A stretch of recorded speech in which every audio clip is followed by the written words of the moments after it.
Genesis, chapter 1. The Beginning. In the beginning, God created the heavens and the earth. Now the earth was formless and empty. Darkness was on the surface of the deep. God's Spirit was hovering over the surface of the waters. The first day, light. God said, "Let there be light." And there was light. God saw the light and saw that it was good. God divided the light from the darkness. God called the light day, and the darkness he called night. There was evening and there was morning, one day. The second day, firmament. God said, "Let there be an expanse in the middle of the waters, and let it divide the waters from the waters." God made the expanse, and divided the waters which were under the expanse from the waters which were above the expanse. And it was so. God called the expanse sky. There was evening and there was morning, a second day. The third day, dry ground. God said, "Let the waters under the sky be gathered together to one place, and let the dry land appear." And it was so. God called the dry land earth, and the gathering together of the waters he called seas. God saw that it was good. God said, "Let the earth put forth grass, herbs yielding seed, and fruit trees bearing fruit after their kind, with its seed in it on the earth." And it was so. The earth brought forth grass, herbs yielding seed after their kind, and trees bearing fruit with its seed in it after their kind. And God saw that it was good. There was evening and there was morning, a third day. The fourth day, sun, moon, stars. God said, "Let there be lights in the expanse of sky to divide the day from the night, and let them be for signs, and for seasons, and for days, and years, and let them be for lights in the expanse of sky, to give light on the earth." And it was so. God made the two great lights, the greater light to rule the day, and the lesser light to rule the night. He also made the stars. God set them in the expanse of sky to give light to the earth, and to rule over the day and over the night, and to divide the light from the darkness. God saw that it was good. There was evening and there was morning, a fourth day. The fifth day, fish and birds. God said, "Let the waters swarm with swarms of living creatures, and let birds fly above the earth in the open expanse of sky." God created the large sea creatures, and every living creature that moves, with which the waters swarmed, after their kind, and every winged bird after its kind. God saw that it was good. God blessed them, saying, "Be fruitful and multiply, and fill the waters in the seas, and let birds multiply on the earth." There was evening and there was morning, a fifth day. The sixth day, creatures on land.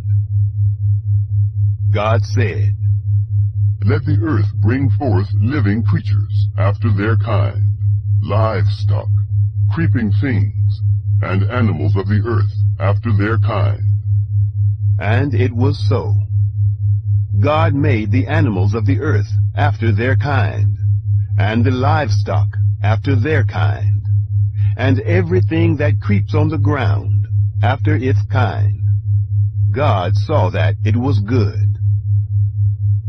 God said, Let us make man in our image, after our likeness, and let them have dominion over the fish of the sea, and over the birds of the sky, and over the livestock, and over all the earth, and over every creeping thing that creeps on the earth. God created man in his own image. In God's image he created him. Male and female he created them. God blessed them. God said to them, Be fruitful, multiply, fill the earth and subdue it. Have dominion over the fish of the sea, over the birds of the sky, and over every living thing that moves on the earth. God said, Behold, I have given you every herb yielding seed, which is on the surface of all the earth, and every tree which bears fruit yielding seed. It will be your food. To every animal of the earth, and to every bird of the sky, and to everything that creeps on the earth, in which there is life, I have given every green herb for food. And it was so. God saw everything that he had made, and behold, it was very good. There was evening, and there was morning, a sixth day. Chapter 2. The seventh day God rests. The heavens and the earth were finished, and all their vast array. On the seventh day God finished his work which he had made, and he rested on the seventh day from all his work which he had made. God blessed the seventh day and made it holy, because he rested in it from all his work which he had created and made. The creation of man. This is the history of the generations of the heavens and of the earth, when they were created, in the day that Yahweh God made the earth and the heavens. No plant of the field was yet in the earth, and no herb of the field had yet sprung up, for Yahweh God had not caused it to rain on the earth. There was not a man to till the ground, but a mist went up from the earth, and watered the whole surface of the ground. Yahweh God formed man from the dust of the ground, and breathed into his nostrils the breath of life, and man became a living soul. The planting of the garden. Yahweh God planted a garden eastward, in Eden, and there he put the man whom he had formed. Out of the ground Yahweh God made every tree to grow that is pleasant to the sight, and good for food. The tree of life also in the middle of the garden, and the tree of the knowledge of good and evil. A river went out of Eden to water the garden, and from there it was parted, and became 4 heads. The name of the first is Pishon. This is the one which flows through the whole land of Havilah, where there is gold, and the gold of that land is good. There is aromatic resin and the onyx stone. The name of the second river is Gihon, the same river that flows through the whole land of Cush. The name of the third river is Hiddekel. This is the one which flows in front of Assyria. The fourth river is the Euphrates. The forbidden fruit. Yahweh God took the man and put him in the Garden of Eden to dress it and to keep it.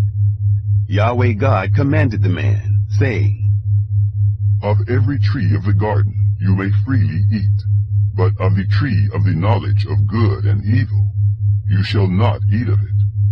For in the day that you eat of it, you will surely die. Adam names the animals. Yahweh God said, It is not good that the man should be alone. I will make him a helper, suitable for him. Out of the ground Yahweh God formed every animal of the field, and every bird of the sky, and brought them to the man to see what he would call them. Whatever the man called every living creature, that was its name. The man gave names to all livestock, and to the birds of the sky, and to every animal of the field. But for man there was not found a helper suitable for him. The creation of woman. Yahweh God caused a deep sleep to fall on the man, and he slept. And he took one of his ribs, and closed up the flesh in its place. He made the rib, which Yahweh God had taken from the man, into a woman, and brought her to the man. The man said, "This is now bone of my bones, and flesh of my flesh. She will be called woman, because she was taken out of man. Therefore a man will leave his father and his mother, and will join with his wife, and they will be one flesh. They were both naked, the man and his wife, and were not ashamed." Chapter 3. The Serpent's Deception. Now the serpent was more subtle than any animal of the field which Yahweh God had made. He said to the woman, "Has God really said, 'You shall not eat of any tree of the garden'?" The woman said to the serpent, "Of the fruit of the trees of the garden we may eat. But of the fruit of the tree which is in the middle of the garden, God has said, 'You shall not eat of it, neither shall you touch it, lest you die.'" The serpent said to the woman, "You won't surely die, for God knows that in the day you eat it, your eyes will be opened, and you will be like God, knowing good and evil." When the woman saw that the tree was good for food, and that it was a delight to the eyes, and that the tree was to be desired to make one wise, she took of its fruit, and ate. And she gave some to her husband with her, and he ate. The eyes of both of them were opened, and they knew that they were naked. They sewed fig leaves together, and made themselves aprons. God arraigns Adam and Eve. They heard the voice of Yahweh God walking in the garden in the cool of the day. And the man and his wife hid themselves from the presence of Yahweh God among the trees of the garden. Yahweh God called to the man and said to him, "Where are you?" The man said, "I heard your voice in the garden, and I was afraid, because I was naked, and I hid myself." God said, "Who told you that you were naked? Have you eaten from the tree that I commanded you not to eat from?" The man said, "The woman whom you gave to be with me, she gave me of the tree, and I ate." Yahweh God said to the woman, "What is this you have done?" The woman said, "The serpent deceived me, and I ate." Yahweh God said to the serpent, "Because you have done this, you are cursed above all livestock, and above every animal of the field. On your belly you shall go, and you shall eat dust all the days of your life. I will put enmity between you and the woman, and between your offspring and her offspring. He will bruise your head, and you will bruise his heel." The punishment of mankind.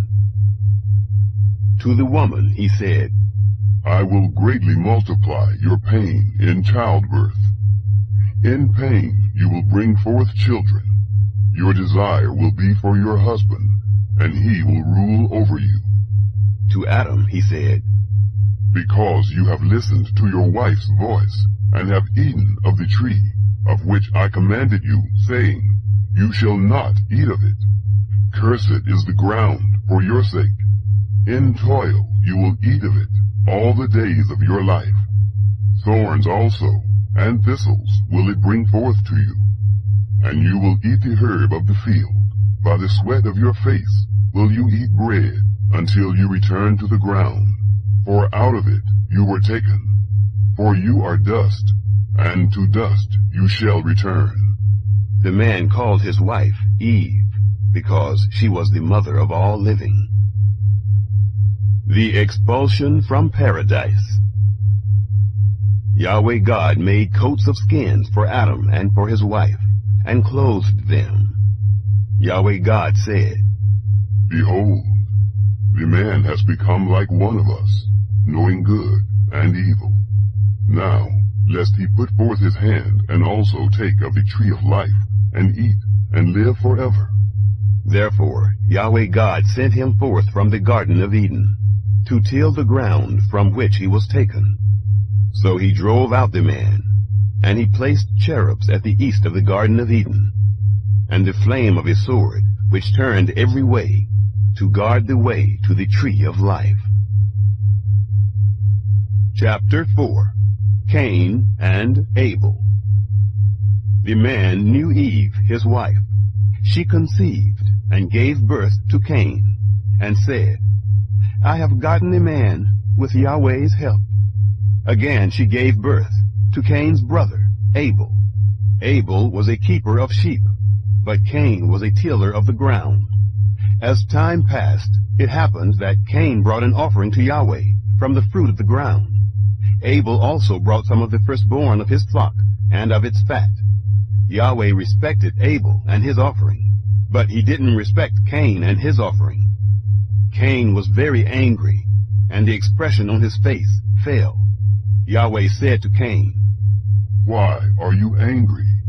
Why has the expression of your face fallen?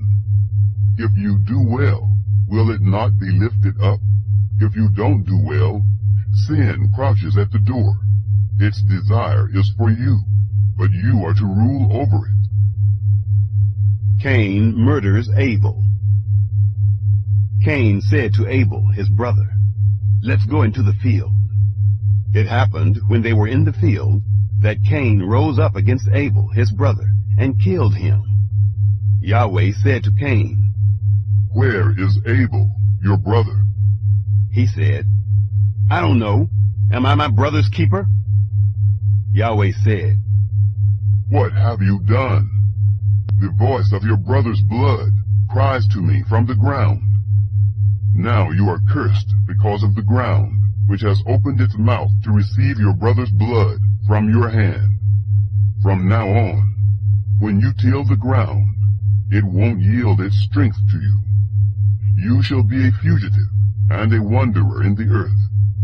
Cain said to Yahweh, My punishment is greater than I can bear. Behold, you have driven me out this day from the surface of the ground.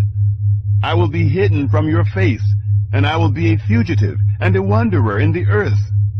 It will happen that whoever finds me will kill me. Yahweh said to him, Therefore, whoever slays Cain, vengeance will be taken on him sevenfold. Yahweh appointed a sign for Cain, lest any finding him should strike him. Cain went out from Yahweh's presence and lived in the land of Nod, east of Eden. The descendants of Cain. Cain knew his wife. She conceived and gave birth to Enoch. He built a city and called the name of the city after the name of his son, Enoch. To Enoch was born Irad. Irad became the father of Mehujael. Mehujael became the father of Methujael.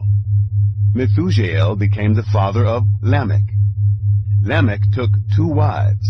The name of the one was Ada, and the name of the other Zillah. Ada gave birth to Jabal, who was the father of those who dwell in tents and have livestock. His brother's name was Jubal, who was the father of all who handled the harp and pipe. Zillah also gave birth to Tubal-Cain, the forger of every cutting instrument of brass and iron.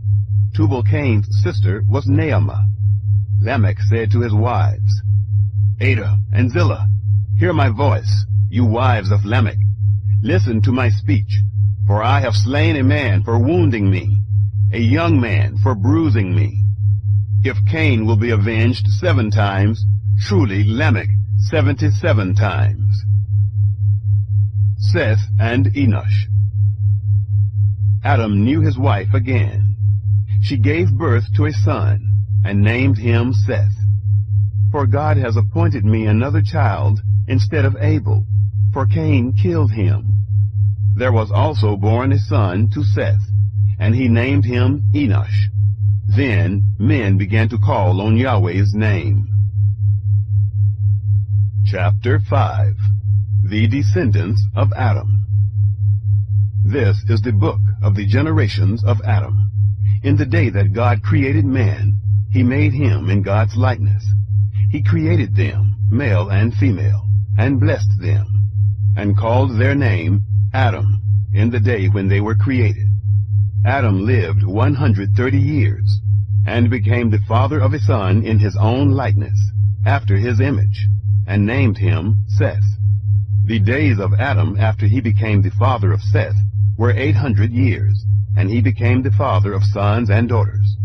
All the days that Adam lived were 930 years. Then he died. Seth lived 105 years, and became the father of Enosh. Seth lived after he became the father of Enosh 807 years, and became the father of sons and daughters. All the days of Seth were 912 years. Then he died. Enosh lived 90 years, and became the father of Kenan. Enosh lived, after he became the father of Kenan, 815 years, and became the father of sons and daughters. All the days of Enosh were 905 years. Then he died. Kenan lived 70 years, and became the father of Mahalalel. Kenan lived, after he became the father of Mahalalel, 840 years, and became the father of sons and daughters. And all the days of Kenan were 910 years. Then he died. Mahalalel lived 65 years, and became the father of Jared.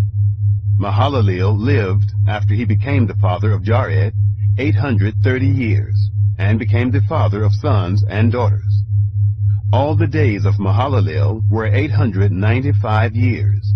Then he died. God takes up Enoch. Jared lived 162 years, and became the father of Enoch. Jared lived, after he became the father of Enoch, 800 years, and became the father of sons and daughters. All the days of Jared were 962 years. Then he died. Enoch lived 65 years, and became the father of Methuselah. Enoch walked with God, after he became the father of Methuselah, 300 years, and became the father of sons and daughters. All the days of Enoch were 365 years. Enoch walked with God, and he was not, for God took him. From Methuselah to Noah. Methuselah lived 187 years, and became the father of Lamech. Methuselah lived, after he became the father of Lamech, 782 years, and became the father of sons and daughters. All the days of Methuselah were 969 years. Then he died. Lamech lived 182 years, and became the father of a son, and he named him Noah, saying, This same will comfort us in our work, and in the toil of our hands, because of the ground which Yahweh has cursed. Lamech lived after he became the father of Noah 595 years, and became the father of sons and daughters. All the days of Lamech were 777 years. Then he died. Noah was 500 years old, and Noah became the father of Shem, Ham, and Japheth. Chapter 6. The Wickedness of Man. It happened, when men began to multiply on the surface of the ground, and daughters were born to them, that God's sons saw that men's daughters were beautiful, and they took for themselves wives of all that they chose. Yahweh said, My spirit will not strive with men forever, because he also is flesh. Yet will his days be 120 years. The Nephilim were in the earth in those days, and also after that, when God's sons came in to men's daughters. They bore children to them. Those were the mighty men who were of old, men of renown. Yahweh saw that the wickedness of man was great in the earth, and that every imagination of the thoughts of his heart was only evil continually. Yahweh was sorry that he had made man on the earth, and it grieved him in his heart. Yahweh said, I will destroy man, whom I have created, from the surface of the ground, man, along with animals, creeping things, and birds of the sky, for I am sorry that I have made them. Noah's favor with God. But Noah found favor in Yahweh's eyes. This is the history of the generations of Noah. Noah was a righteous man, blameless among the people of his time. Noah walked with God. Noah became the father of 3 sons, Shem, Ham, and Japheth. The earth was corrupt before God, and the earth was filled with violence. God saw the earth and saw that it was corrupt, for all flesh had corrupted their way on the earth. Noah builds the ark. God said to Noah, The end of all flesh has come before me, for the earth is filled with violence through them. Behold, I will destroy them with the earth. Make a ship of gopher wood. You shall make rooms in the ship, and shall seal it inside and outside with pitch. This is how you shall make it. The length of the ship will be 300 cubits, its breadth 50 cubits, and its height 30 cubits. You shall make a roof in the ship, and you shall finish it to a cubit upward. You shall set the door of the ship in its side. You shall make it with lower, second, and third levels. I, even I, do bring the flood of waters on this earth, to destroy all flesh, having the breath of life from under the sky. Everything that is in the earth will die, but I will establish my covenant with you. You shall come into the ship, you, your sons, your wife, and your sons' wives with you. Of every living thing of all flesh, you shall bring 2 of every sort into the ship, to keep them alive with you. They shall be male and female. Of the birds after their kind, of the livestock after their kind, of every creeping thing of the ground after its kind, 2 of every sort shall come to you, to keep them alive. Take with you of all food that is eaten, and gather it to yourself, and it will be for food for you, and for them. Thus Noah did. According to all that God commanded him, so he did. Chapter 7. Entering the Ark. Yahweh said to Noah, Come with all of your household into the ship, for I have seen your righteousness before me in this generation. You shall take 7 pairs of every clean animal with you, the male and his female.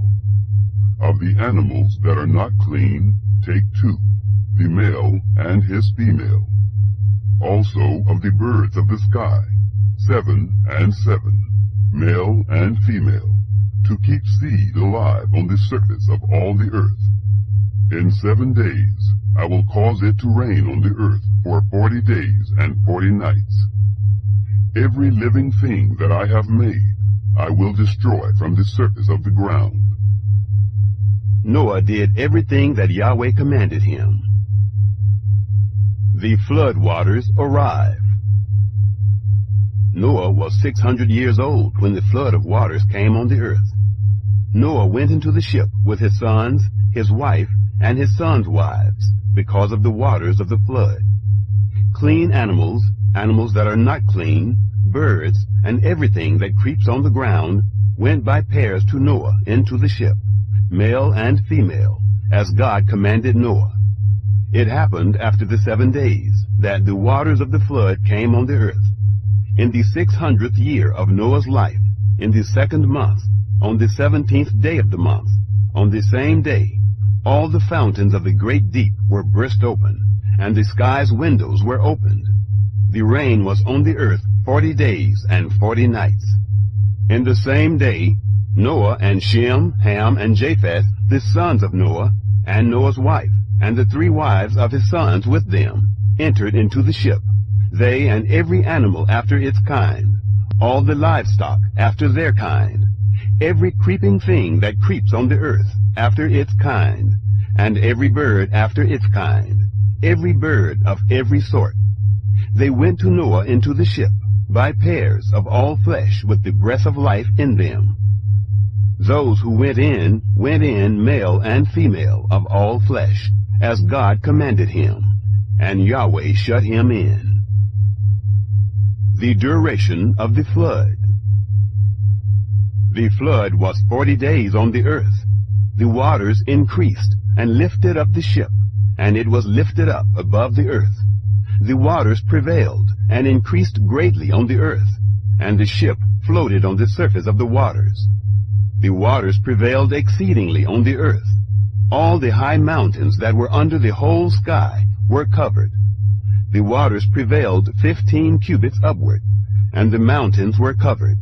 All flesh died that moved on the earth, including birds, livestock, animals, every creeping thing that creeps on the earth, and every man.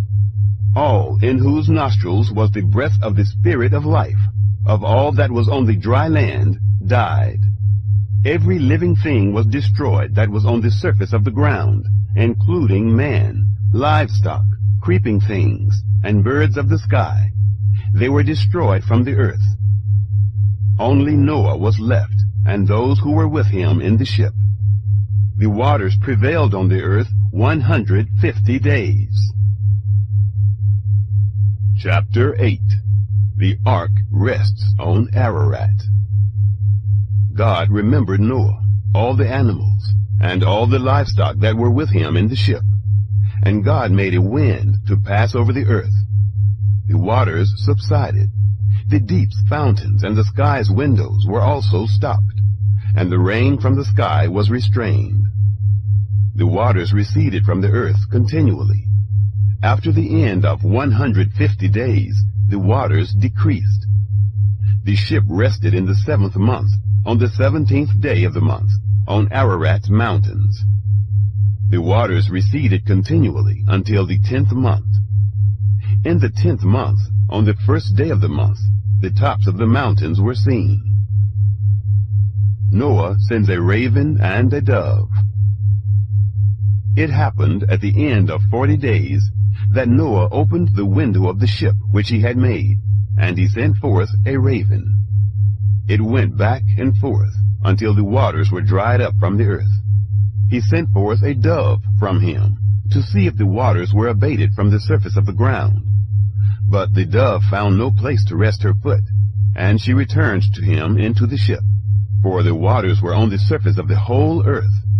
He put forth his hand and took her, and brought her to him into the ship. He stayed yet another 7 days, and again he sent forth the dove out of the ship. The dove came back to him at evening, and behold, in her mouth was an olive leaf plucked off. So Noah knew that the waters were abated from the earth. He stayed yet another 7 days, and sent forth the dove, and she didn't return to him any more. Exiting the ark. It happened in the 601st year, in the 1st month, the 1st day of the month. The waters were dried up from the earth. Noah removed the covering of the ship and looked. He saw that the surface of the ground was dried. In the 2nd month, on the 27th day of the month, the earth was dry. God spoke to Noah, saying, Go out of the ship, you and your wife, and your sons wives with you.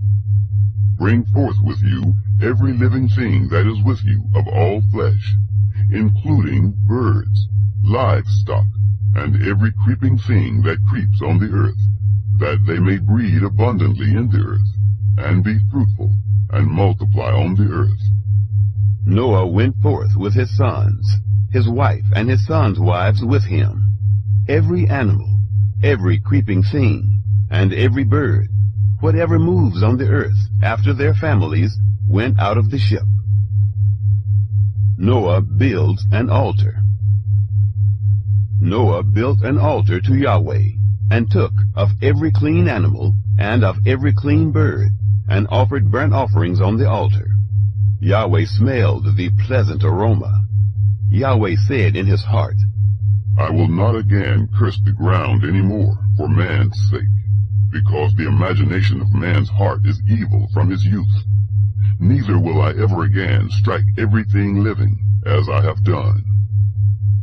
While the earth remains, seed time and harvest, and cold and heat, and summer and winter, and day and night shall not cease.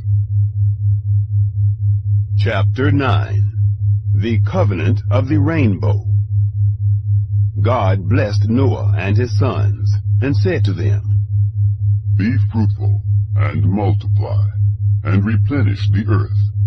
The fear of you and the dread of you will be on every animal of the earth, and on every bird of the sky, everything that the ground teems with, and all the fish of the sea are delivered into your hand. Every moving thing that lives will be food for you. As the green herb, I have given everything to you. But flesh with its life, its blood, you shall not eat. I will surely require your blood of your lives. At the hand of every animal, I will require it. At the hand of man, even at the hand of every man's brother, I will require the life of man. Whoever sheds man's blood, his blood will be shed by man. For God made man in his own image. Be fruitful and multiply.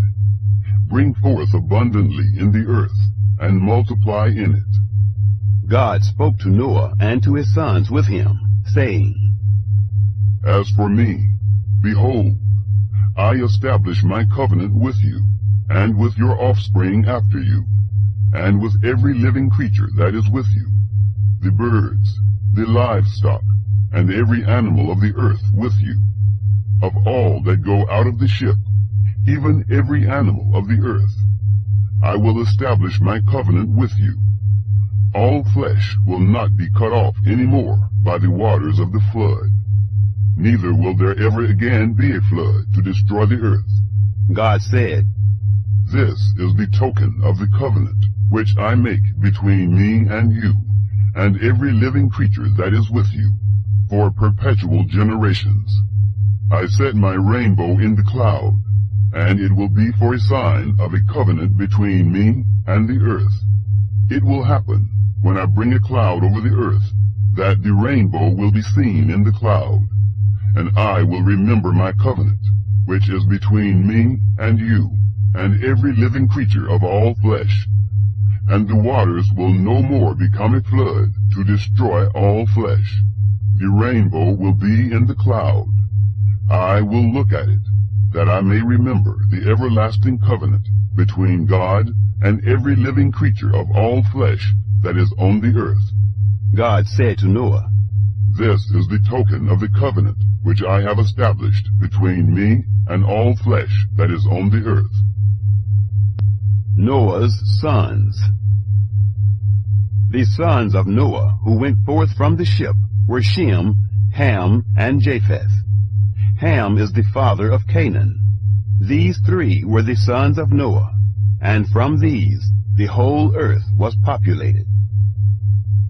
Noah's shame and Canaan's curse.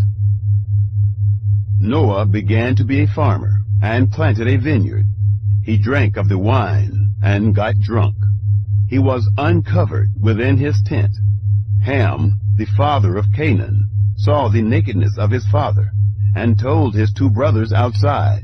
Shem and Japheth took a garment, and laid it on both their shoulders, went in backwards, and covered the nakedness of their father. Their faces were backwards, and they didn't see their father's nakedness. Noah awoke from his wine, and knew what his youngest son had done to him. He said, Canaan is cursed.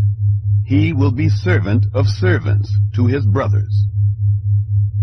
Shem's blessing and Noah's death. He said, Blessed be Yahweh, the God of Shem. Let Canaan be his servant. May God enlarge Japheth. Let him dwell in the tents of Shem. Let Canaan be his servant. Noah lived 350 years after the flood. All the days of Noah were 950 years. Then he died.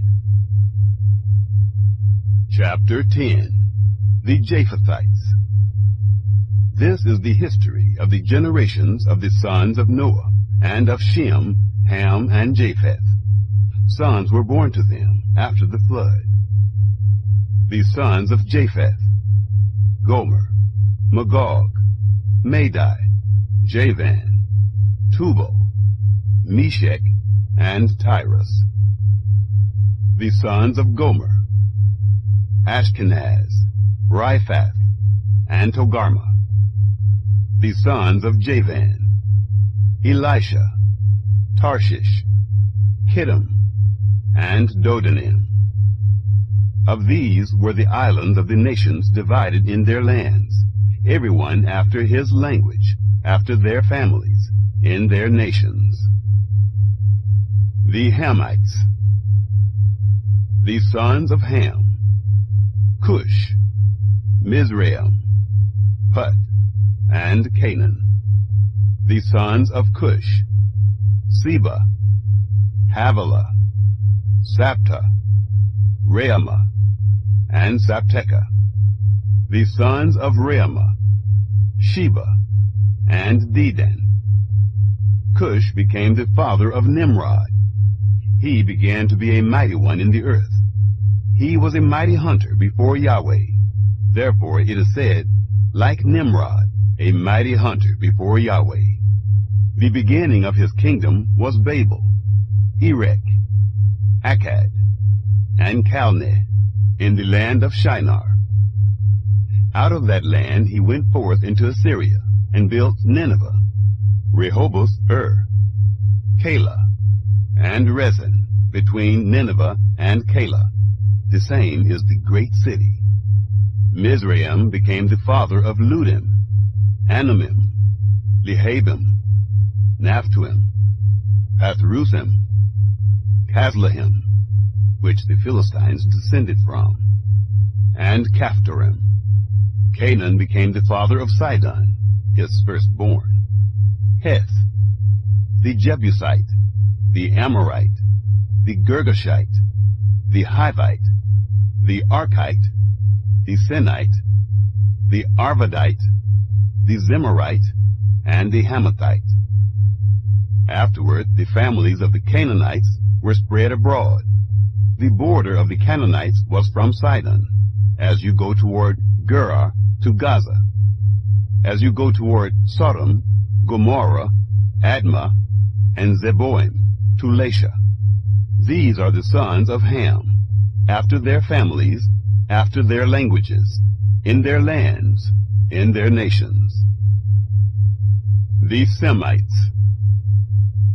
To Shem, the father of all the children of Eber, the elder brother of Japheth, to him also were children born. The sons of Shem: Elam, Asher, Arpachshad, Lud, and Aram. The sons of Aram: Uz, Hul, Gether, and Mash. Arpachshad became the father of Shelah. Shelah became the father of Eber. To Eber were born two sons.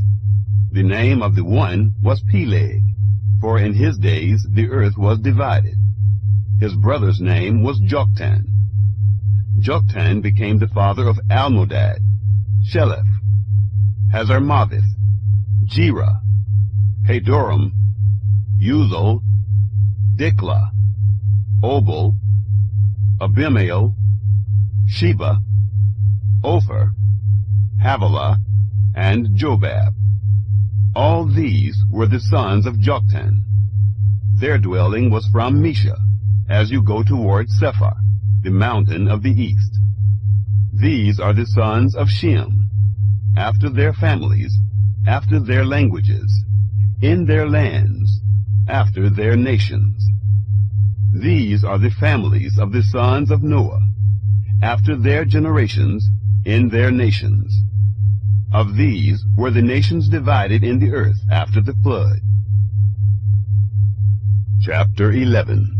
The Tower of Babel. The whole earth was of one language and of one speech. It happened, as they traveled east, that they found a plain in the land of Shinar, and they lived there. They said one to another, "Come, let's make bricks and burn them thoroughly." They had brick for stone, and they used tar for mortar.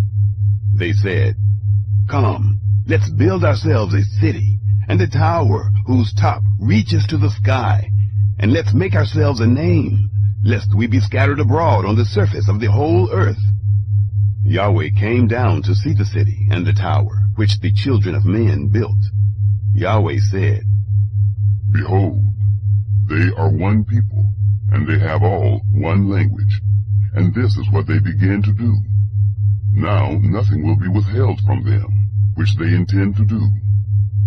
Come, let's go down, and there confuse their language, that they may not understand one another's speech." So Yahweh scattered them abroad from there, on the surface of all the earth. They stopped building the city. Therefore its name was called Babel, because there Yahweh confused the language of all the earth. From there Yahweh scattered them abroad on the surface of all the earth. Genealogy from Shem to Abram. This is the history of the generations of Shem. Shem was 100 years old and became the father of Arpachshad 2 years after the flood. Shem lived 500 years after he became the father of Arpachshad and became the father of sons and daughters. Arpachshad lived 35 years and became the father of Shelah. Arpachshad lived 403 years after he became the father of Shelah and became the father of sons and daughters. Shelah lived 30 years and became the father of Eber. And Shelah lived 403 years after he became the father of Eber and became the father of sons and daughters. Eber lived 34 years and became the father of Peleg. Eber lived 430 years after he became the father of Peleg and became the father of sons and daughters. Peleg lived 30 years and became the father of Reu.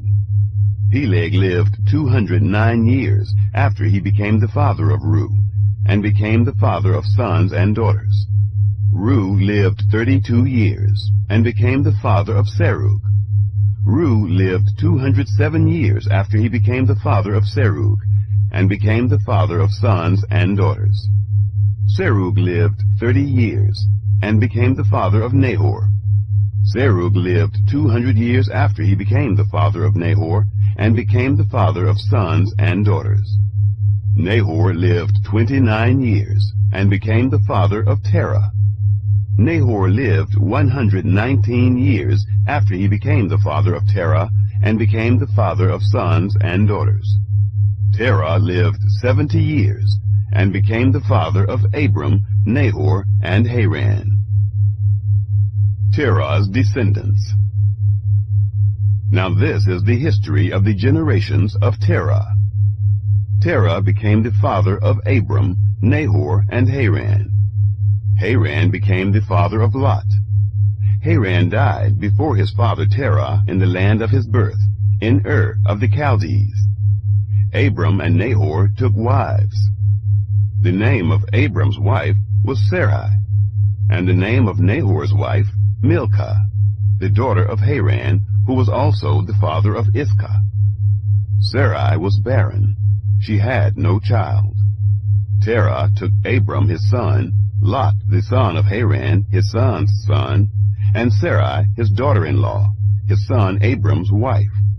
They went forth from Ur of the Chaldees to go into the land of Canaan. They came to Haran and lived there. The days of Terah were 205 years. Terah died in Haran. Chapter 12.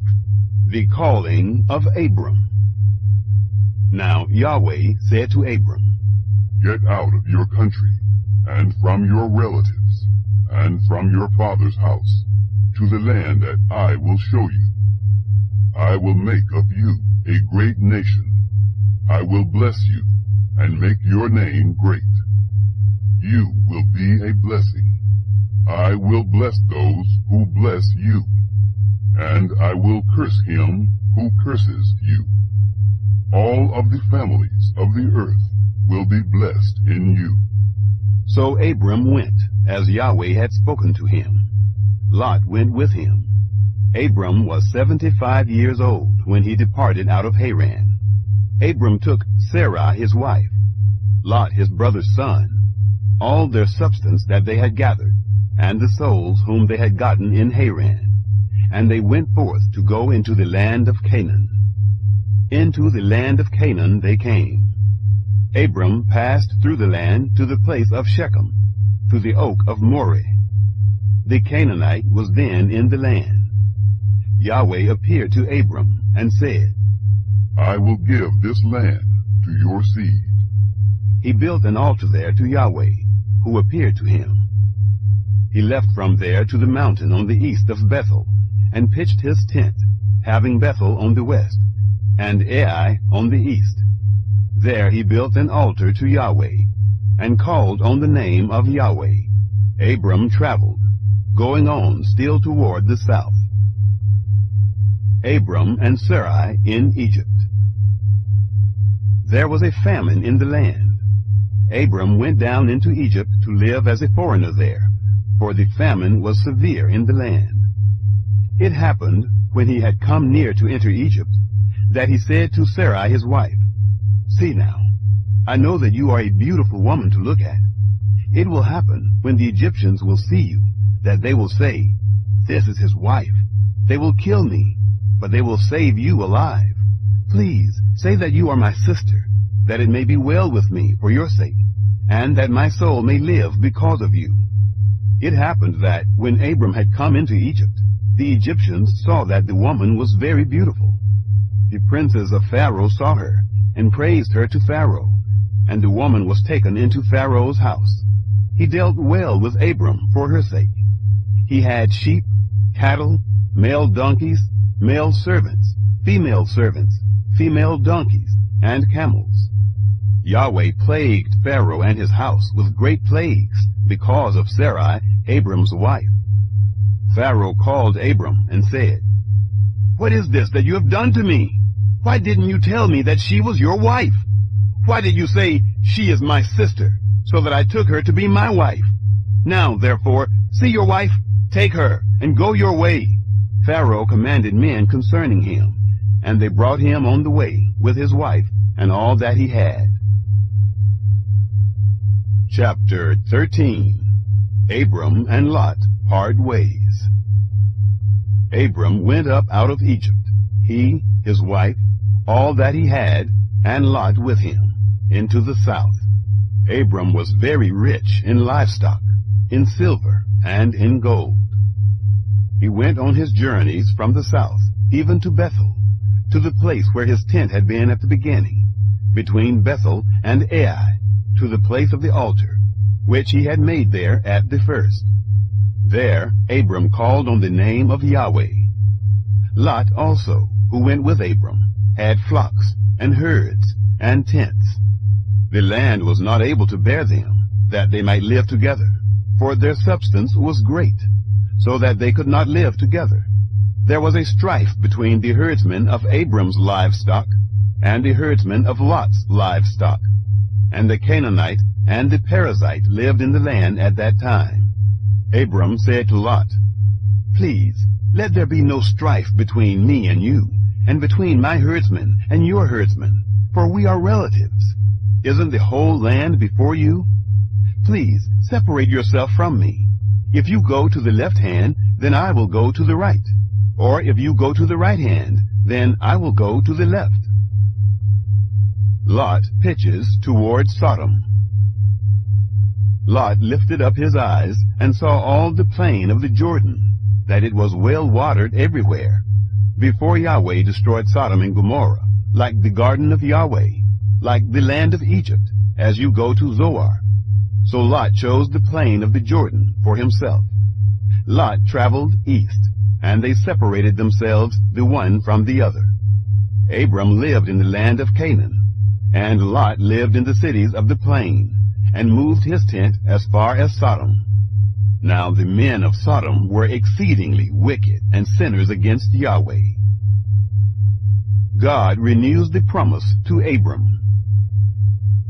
Yahweh said to Abram, after Lot was separated from him, "Now lift up your eyes, and look from the place where you are, northward, and southward, and eastward, and westward. For all the land which you see, I will give to you, and to your offspring forever. I will make your offspring as the dust of the earth, so that if a man can number the dust of the earth, then your seed may also be numbered. Arise, walk through the land in its length and in its breadth, for I will give it to you." Abram moved his tent, and came and lived by the oaks of Mamre, which are in Hebron, and built an altar there to Yahweh. Chapter 14. The War of the Kings. It happened in the days of Amraphel, king of Shinar, Arioch, king of Elasar, Chedorlaomer, king of Elam, and Tidal, king of Goyim, that they made war with Bera, king of Sodom, and with Bersha, king of Gomorrah, Shinab, king of Admah, and Shemeber, king of Zeboim, and the king of Bela, the same is Zoar.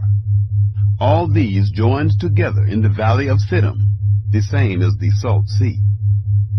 12 years they served Chedorlaomer, and in the 13th year they rebelled.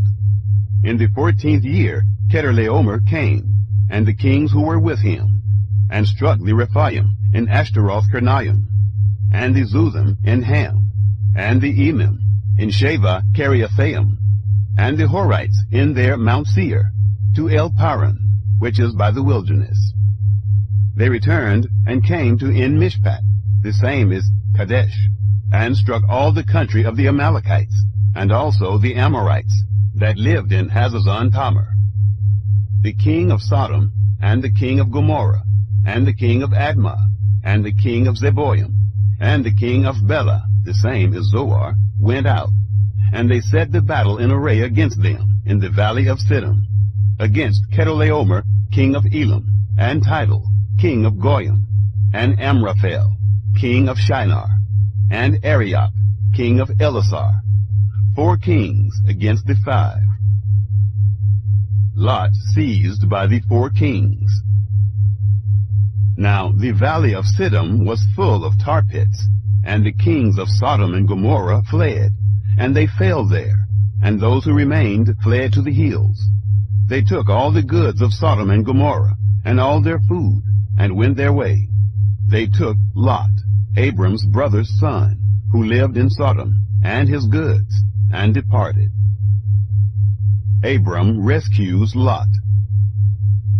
One who had escaped came and told Abram, the Hebrew.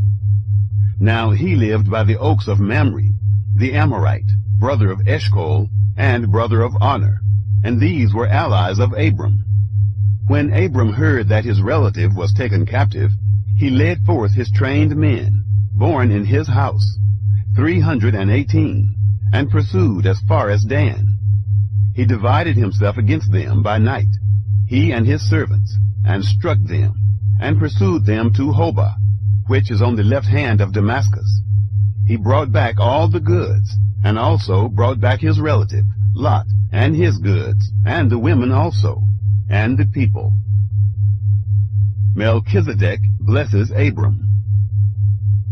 The king of Sodom went out to meet him, after his return from the slaughter of Chedorlaomer, and the kings who were with him. At the valley of Shaveh, that is, the king's valley, Melchizedek, king of Salem, brought out bread and wine, and he was priest of God Most High. He blessed him, and said, Blessed be Abram of God Most High, possessor of heaven and earth, and blessed be God Most High, who has delivered your enemies into your hand. Abram gave him 1/10 of all. The king of Sodom said to Abram, "Give me the people, and take the goods to yourself." Abram said to the king of Sodom, "I have lifted up my hand to Yahweh, God Most High, possessor of heaven and earth, that I will not take a thread, nor a sandal strap, nor anything that is yours, lest you should say, I have made Abram rich. I will accept nothing from you, except that which the young men have eaten, and the portion of the men who went with me, Edner, Eshcol, and Mamre. Let them take their portion." Chapter 15. God's Covenant with Abram. After these things, the word of Yahweh came to Abram in a vision, saying, "Don't be afraid, Abram. I am your shield, your exceedingly great reward." Abram said, "Lord Yahweh, what will you give me, since I go childless, and he who will inherit my estate is Eliezer of Damascus?" Abram said, "Behold, to me you have given no seed, and behold, one born in my house is my heir." Behold, the word of Yahweh came to him, saying, "This man will not be your heir, but he who will come forth out of your own body will be your heir." Yahweh brought him outside and said, "Look now toward the sky, and count the stars, if you are able to count them." He said to Abram, "So shall your seed be." He believed in Yahweh, and he reckoned it to him for righteousness.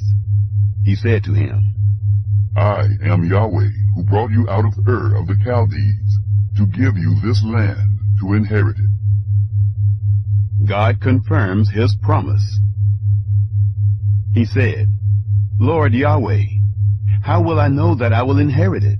He said to him, "Bring me a heifer, 3 years old, a female goat, 3 years old, a ram, 3 years old, a turtle dove, and a young pigeon." He brought him all of these, and divided them in the middle, and laid each half opposite the other. But he didn't divide the birds. The birds of prey came down on the carcasses, and Abram drove them away. When the sun was going down, a deep sleep fell on Abram. Now terror and great darkness fell on him. He said to Abram, "Know for sure that your seed will live as foreigners in a land that is not theirs, and will serve them. They will afflict them 400 years. I will also judge that nation whom they will serve. Afterward they will come out with great wealth, but you will go to your fathers in peace. You will be buried in a good old age. In the 4th generation they will come here again, for the iniquity of the Amorite is not yet full." It came to pass that, when the sun went down, and it was dark, behold, a smoking furnace and a flaming torch passed between these pieces. In that day Yahweh made a covenant with Abram, saying, "To your seed I have given this land, from the river of Egypt to the great river, the river Euphrates, the Kenites, the Kenizzites, the Cadmonites, the Hittites, the Perizzites, the Rephaim, the Amorites, the Canaanites, the Girgashites, and the Jebusites." Chapter 16. Sarah, Hagar, and Ishmael. Now Sarai, Abram's wife, bore him no children. She had a handmaid, an Egyptian, whose name was Hagar. Sarai said to Abram, "See now, Yahweh has restrained me from bearing. Please go into my handmaid. It may be that I will obtain children by her." Abram listened to the voice of Sarai. Sarai, Abram's wife, took Hagar the Egyptian, her handmaid, after Abram had lived 10 years in the land of Canaan, and gave her to Abram, her husband, to be his wife. He went in to Hagar, and she conceived. When she saw that she had conceived, her mistress was despised in her eyes. Sarai said to Abram, "This wrong is your fault. I gave my handmaid into your bosom, and when she saw that she had conceived, I was despised in her eyes. Yahweh judged between me and you.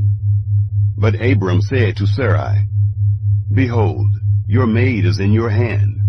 Do to her whatever is good in your eyes. Sarai dealt harshly with her, and she fled from her face. The angel of Yahweh found her by a fountain of water in the wilderness, by the fountain in the way to Shur. He said, Hagar, Sarai's handmaid, where did you come from? Where are you going? She said, I am fleeing from the face of my mistress, Sarai. The angel of Yahweh said to her, Return to your mistress, and submit yourself under her hands. The angel of Yahweh said to her, I will greatly multiply your seed, that they will not be numbered for multitude. The angel of Yahweh said to her, Behold, you are with child, and will bear a son. You shall call his name Ishmael, because Yahweh has heard your affliction. He will be like a wild donkey among men. His hand will be against every man, and every man's hand against him. He will live opposite all of his brothers. She called the name of Yahweh who spoke to her, You are a God who sees. For she said, Have I even stayed alive after seeing him? Therefore the well was called Baal-lahai-roi. Behold, it is between Kadesh and Beret. Hagar bore a son for Abram. Abram called the name of his son whom Hagar bore Ishmael.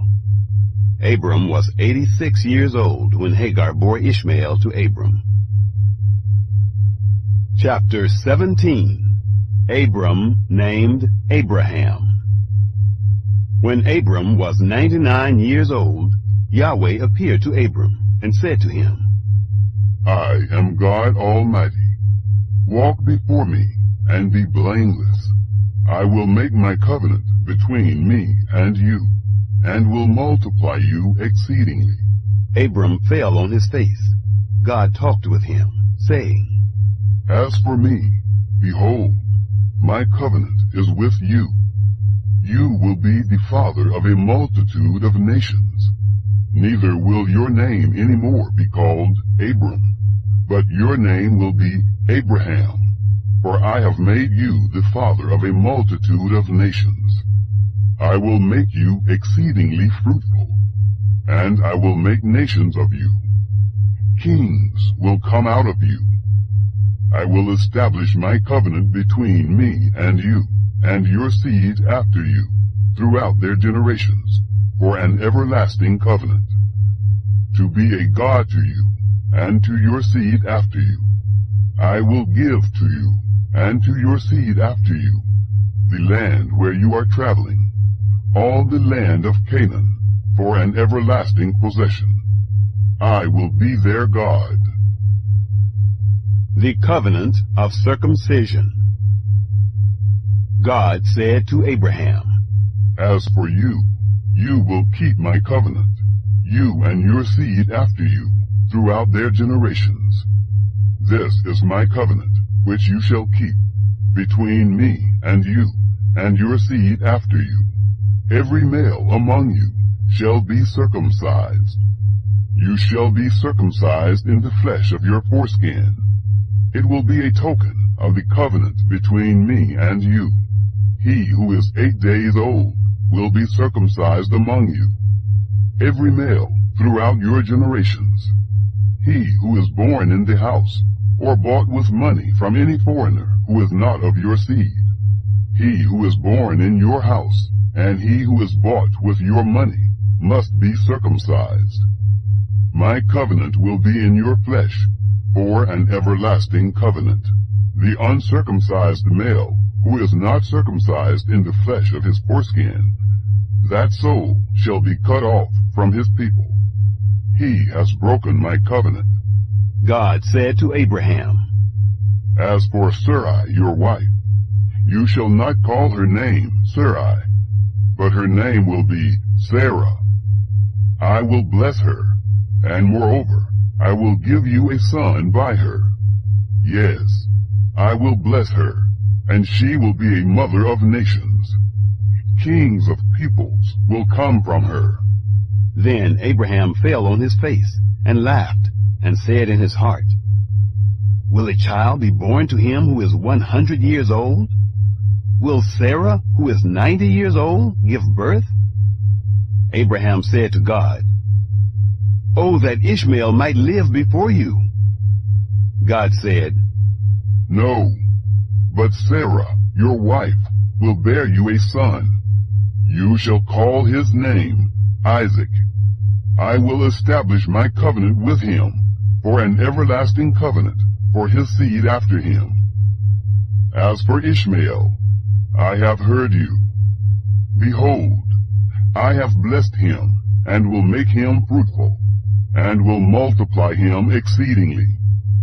He will become the father of 12 princes, and I will make him a great nation. But my covenant I establish with Isaac, whom Sarah will bear to you at this set time next year. When he finished talking with him, God went up from Abraham. Abraham took Ishmael, his son, all who were born in his house, and all who were bought with his money, every male among the men of Abraham's house, and circumcised the flesh of their foreskin in the same day, as God had said to him. Abraham was 99 years old when he was circumcised in the flesh of his foreskin. Ishmael, his son, was 13 years old when he was circumcised in the flesh of his foreskin. In the same day, both Abraham and Ishmael, his son, were circumcised. All the men of his house, those born in the house, and those bought with money of a foreigner, were circumcised with him. Chapter 18. Abraham's Celestial Visitors. Yahweh appeared to him by the oaks of Mamre, as he sat in the tent door in the heat of the day. He lifted up his eyes and looked, and saw that 3 men stood opposite him. When he saw them, he ran to meet them from the tent door, and bowed himself to the earth, and said, My Lord, if now I have found favor in your sight, please don't go away from your servant. Now let a little water be fetched. Wash your feet, and rest yourselves under the tree. I will get a morsel of bread, so you can refresh your heart. After that you may go your way, now that you have come to your servant. They said, Very well, do as you have said. Abraham hurried into the tent to Sarah, and said, Quickly, prepare 3 measures of fine meal, knead it, and make cakes. Abraham ran to the herd, and fetched a tender and good calf, and gave it to the servant. He hurried to dress it. He took butter, milk, and the calf which he had dressed, and set it before them. He stood by them under the tree, and they ate. Sarah laughs at the promise. They asked him, Where is Sarah, your wife? He said, See, in the tent. He said, I will certainly return to you when the season comes round. Behold, Sarah, your wife, will have a son. Sarah heard in the tent door, which was behind him. Now Abraham and Sarah were old, well advanced in age. Sarah had passed the age of childbearing. Sarah laughed within herself, saying, After I have grown old, will I have pleasure, my Lord being old also? Yahweh said to Abraham, Why did Sarah laugh, saying, Will I really bear a child, yet I am old? Is anything too hard for Yahweh? At the set time I will return to you, when the season comes round, and Sarah will have a son. Then Sarah denied, saying, I didn't laugh, for she was afraid. He said, No, but you did laugh. Abraham begs for Sodom. The men rose up from there and looked toward Sodom. Abraham went with them to see them on their way. Yahweh said, Will I hide from Abraham what I do, since Abraham has surely become a great and mighty nation, and all the nations of the earth will be blessed in him? For I have known him, to the end that he may command his children and his household after him, that they may keep the way of Yahweh, to do righteousness and justice, to the end that Yahweh may bring on Abraham that which he has spoken of him. Yahweh said, Because the cry of Sodom and Gomorrah is great, and because their sin is very grievous, I will go down now and see whether their deeds are as bad as the reports which have come to me. If not, I will know. The men turned from there and went toward Sodom. But Abraham stood yet before Yahweh. Abraham drew near and said, Will you consume the righteous with the wicked? What if there are 50 righteous within the city? Will you consume and not spare the place for the 50 righteous who are in it? Be it far from you to do things like that, to kill the righteous with the wicked, so that the righteous should be like the wicked. May that be far from you. Shouldn't the judge of all the earth do right? Yahweh said, If I find in Sodom 50 righteous within the city, then I will spare all the place for their sake. Abraham answered, See now, I have taken it on myself to speak to the Lord. Who am I but dust and ashes? What if there will lack 5 of the 50 righteous? Will you destroy all the city for lack of 5? He said, I will not destroy it if I find 45 there. He spoke to him yet again and said, What if there are 40 found there? He said, I will not do it for the 40's sake. He said, Oh, don't let the Lord be angry, and I will speak. What if there are 30 found there? He said, I will not do it if I find 30 there. He said, See now, I have taken it on myself to speak to the Lord. What if there are 20 found there? He said, I will not destroy it for the 20's sake. He said, Oh, don't let the Lord be angry, and I will speak just once more. What if 10 are found there? He said, I will not destroy it for the 10's sake. Yahweh went his way as soon as he had finished communing with Abraham, and Abraham returned to his place. Chapter 19. Lot welcomes the angels. The 2 angels came to Sodom at evening. Lot sat in the gate of Sodom. Lot saw them and rose up to meet them. He bowed himself with his face to the earth, and he said, See now, my lords, please turn aside into your servant's house. Stay all night, wash your feet, and you can rise up early and go on your way. They said, No, but we will stay in the street all night. He urged them greatly, and they came in with him and entered into his house. He made them a feast and baked unleavened bread, and they ate. But before they lay down, the men of the city, the men of Sodom, surrounded the house, both young and old, all the people from every quarter. They called to Lot and said to him, Where are the men who came in to you this night? Bring them out to us, that we may have sex with them. Lot went out to them to the door, and shut the door after him. He said, Please, my brothers, don't act so wickedly. See now, I have 2 virgin daughters. Please, let me bring them out to you, and you may do to them what seems good to you. Only don't do anything to these men, because they have come under the shadow of my roof. They said, Stand back. Then they said, This one fellow came in to live as a foreigner, and he appoints himself a judge. Now will we deal worse with you than with them? They pressed hard on the man Lot, and drew near to break the door. But the men put forth their hand, and brought Lot into the house to them, and shut the door. They struck the men who were at the door of the house with blindness, both small and great, so that they wearied themselves to find the door. Lot flees to Zoar. The men said to Lot, Do you have anybody else here? Sons-in-law, your sons, your daughters, and whoever you have in the city, bring them out of the place, for we will destroy this place, because the outcry against them has grown great before Yahweh, that Yahweh has sent us to destroy it. Lot went out and spoke to his sons-in-law, who were pledged to marry his daughters, and said, Get up, get out of this place, for Yahweh will destroy the city. But he seemed to his sons-in-law to be joking.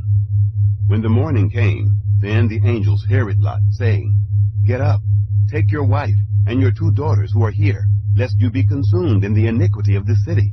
But he lingered. And the men grabbed his hand, his wife's hand, and his 2 daughters' hands, Yahweh being merciful to him. And they took him out, and set him outside of the city. It came to pass, when they had taken them out, that he said, "Escape for your life. Don't look behind you, and don't stay anywhere in the plain. Escape to the mountains, lest you be consumed." Lot said to them, "Oh, not so, my lord. See now, your servant has found favor in your sight, and you have magnified your loving kindness, which you have shown to me in saving my life. I can't escape to the mountain, lest evil overtake me and I die. See now, this city is near to flee to, and it is a little one. Oh, let me escape there. Isn't it a little one? And my soul will live." He said to him, "Behold, I have granted your request concerning this thing also, that I will not overthrow the city of which you have spoken. Hurry, escape there, for I can't do anything until you get there." Therefore the name of the city was called Zoar.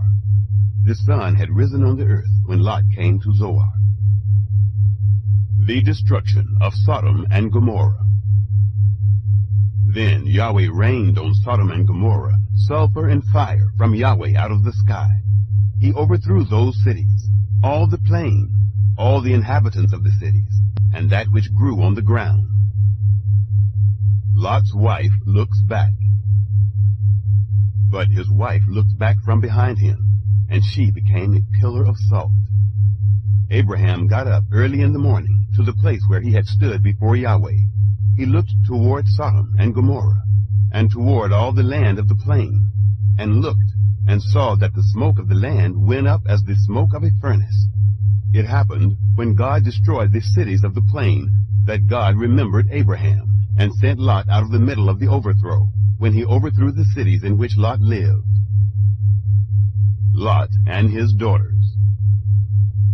Lot went up out of Zoar, and lived in the mountain, and his 2 daughters with him, for he was afraid to live in Zoar. He lived in a cave with his 2 daughters. The firstborn said to the younger, "Our father is old, and there is not a man in the earth to come in to us in the way of all the earth. Come, let's make our father drink wine, and we will lie with him, that we may preserve our father's seed." They made their father drink wine that night, and the firstborn went in and lay with her father. He didn't know when she lay down, nor when she arose. It came to pass on the next day that the firstborn said to the younger, "Behold, I lay last night with my father. Let us make him drink wine again tonight. You go in and lie with him, that we may preserve our father's seed." They made their father drink wine that night also. The younger went and lay with him. He didn't know when she lay down, nor when she got up. Thus both of Lot's daughters were with child by their father. The firstborn bore a son, and named him Moab. He is the father of the Moabites to this day. The younger also bore a son, and called his name Ben-Ammi. He is the father of the children of Ammon to this day. Chapter 20. Abraham, Sarah, and Abimelech. Abraham traveled from there toward the land of the south, and lived between Kadesh and Shur. He lived as a foreigner in Gerar.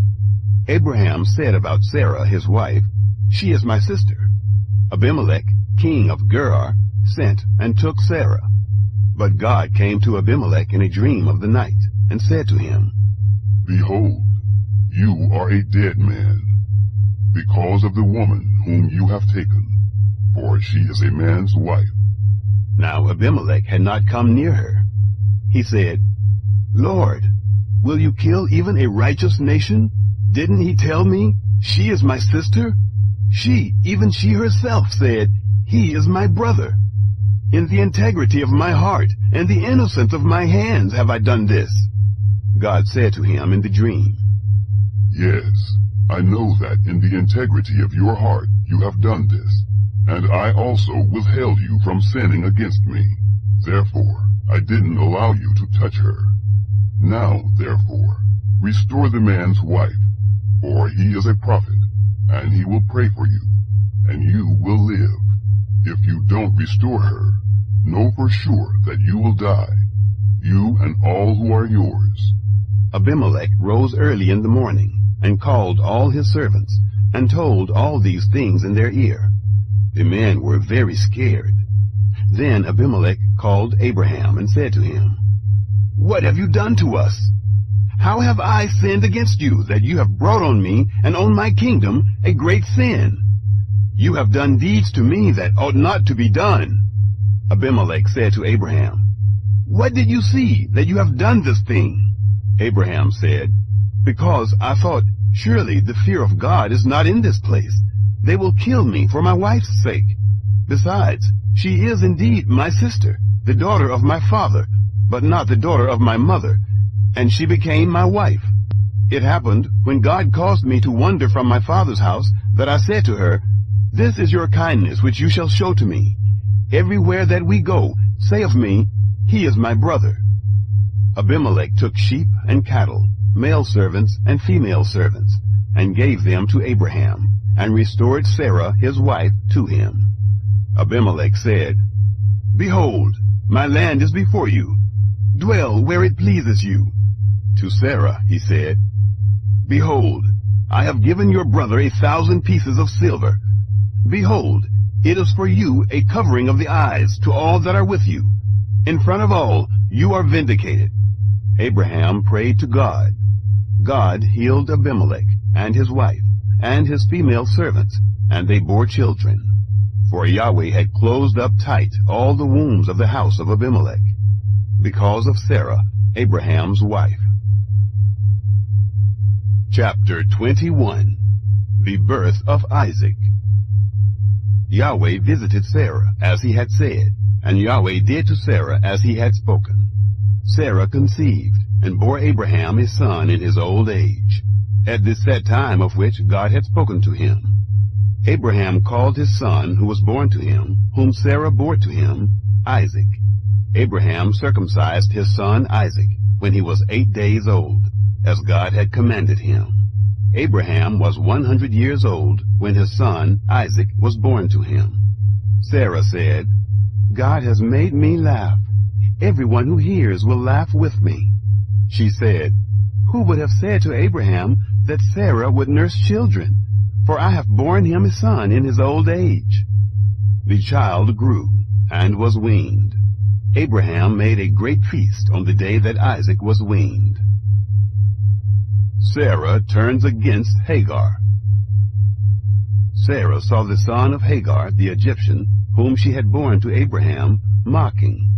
Therefore she said to Abraham, "Cast out this handmaid and her son, for the son of this handmaid will not be heir with my son Isaac." The thing was very grievous in Abraham's sight on account of his son. God said to Abraham, "Don't let it be grievous in your sight because of the boy, and because of your handmaid. In all that Sarah says to you, listen to her voice. For from Isaac will your seed be called. I will also make a nation of the son of the handmaid, because he is your seed." Abraham rose up early in the morning, and took bread and a bottle of water, and gave it to Hagar, putting it on her shoulder, and gave her the child, and sent her away. She departed, and wandered in the wilderness of Beersheba. The water in the bottle was spent, and she cast the child under one of the shrubs. She went and sat down opposite him, a good way off, about a bowshot away. For she said, "Don't let me see the death of the child." She sat over against him, and lifted up her voice, and wept. God heard the voice of the boy. The angel of God called to Hagar out of the sky, and said to her, "What ails you, Hagar? Don't be afraid, for God has heard the voice of the boy where he is. Get up, lift up the boy, and hold him in your hand, for I will make him a great nation." God opened her eyes, and she saw a well of water. She went, filled the bottle with water, and gave the boy drink. God was with the boy, and he grew. He lived in the wilderness, and became, as he grew up, an archer.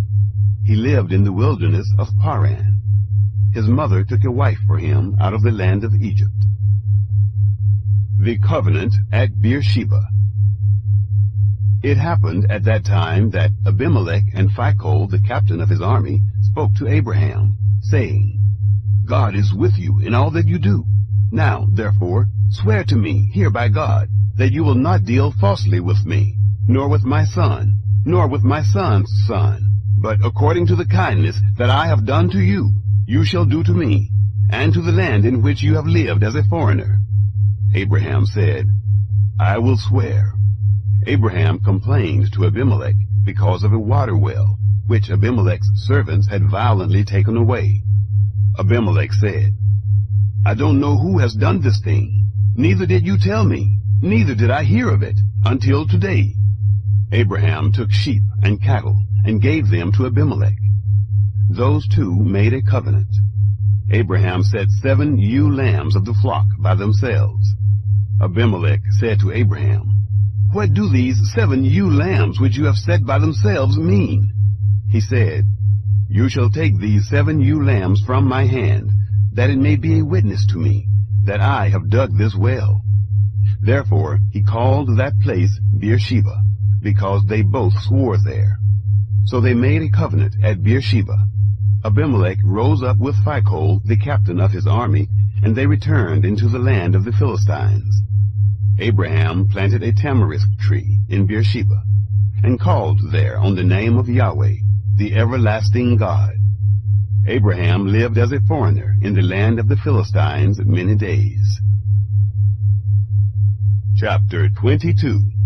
The Offering of Isaac. It happened after these things that God tested Abraham, and said to him, Abraham. He said, Here I am. He said, Now take your son, your only son, whom you love, even Isaac, and go into the land of Moriah. Offer him there for a burnt offering on one of the mountains, which I will tell you of. Abraham rose early in the morning, and saddled his donkey, and took 2 of his young men with him, and Isaac his son. He split the wood for the burnt offering, and rose up, and went to the place of which God had told him.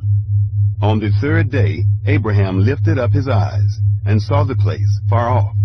Abraham said to his young men, Stay here with the donkey. The boy and I will go yonder. We will worship, and come back to you. Abraham took the wood of the burnt offering, and laid it on Isaac his son. He took in his hand the fire and the knife. They both went together. Isaac spoke to Abraham his father, and said, My father. He said, Here I am, my son. He said, Here is the fire and the wood, but where's the lamb for a burnt offering?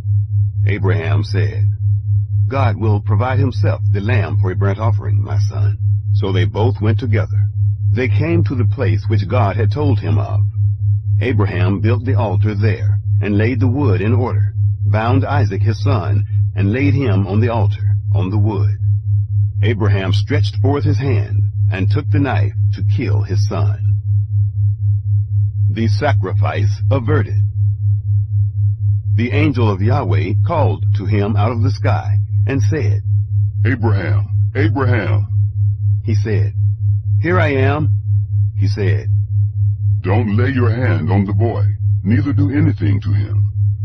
For now I know that you fear God, since you have not withheld your son, your only son, from me. Abraham lifted up his eyes and looked, and saw that behind him was a ram caught in the thicket by his horns. Abraham went and took the ram, and offered him up for a burnt offering instead of his son. Abraham called the name of that place, Yahweh will provide.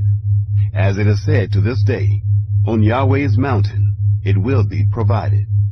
The angel of Yahweh called to Abraham a second time out of the sky, and said, I have sworn by myself, says Yahweh, because you have done this thing, and have not withheld your son, your only son, that I will bless you greatly, and I will multiply your seed greatly, like the stars of the heavens, and like the sand which is on the seashore.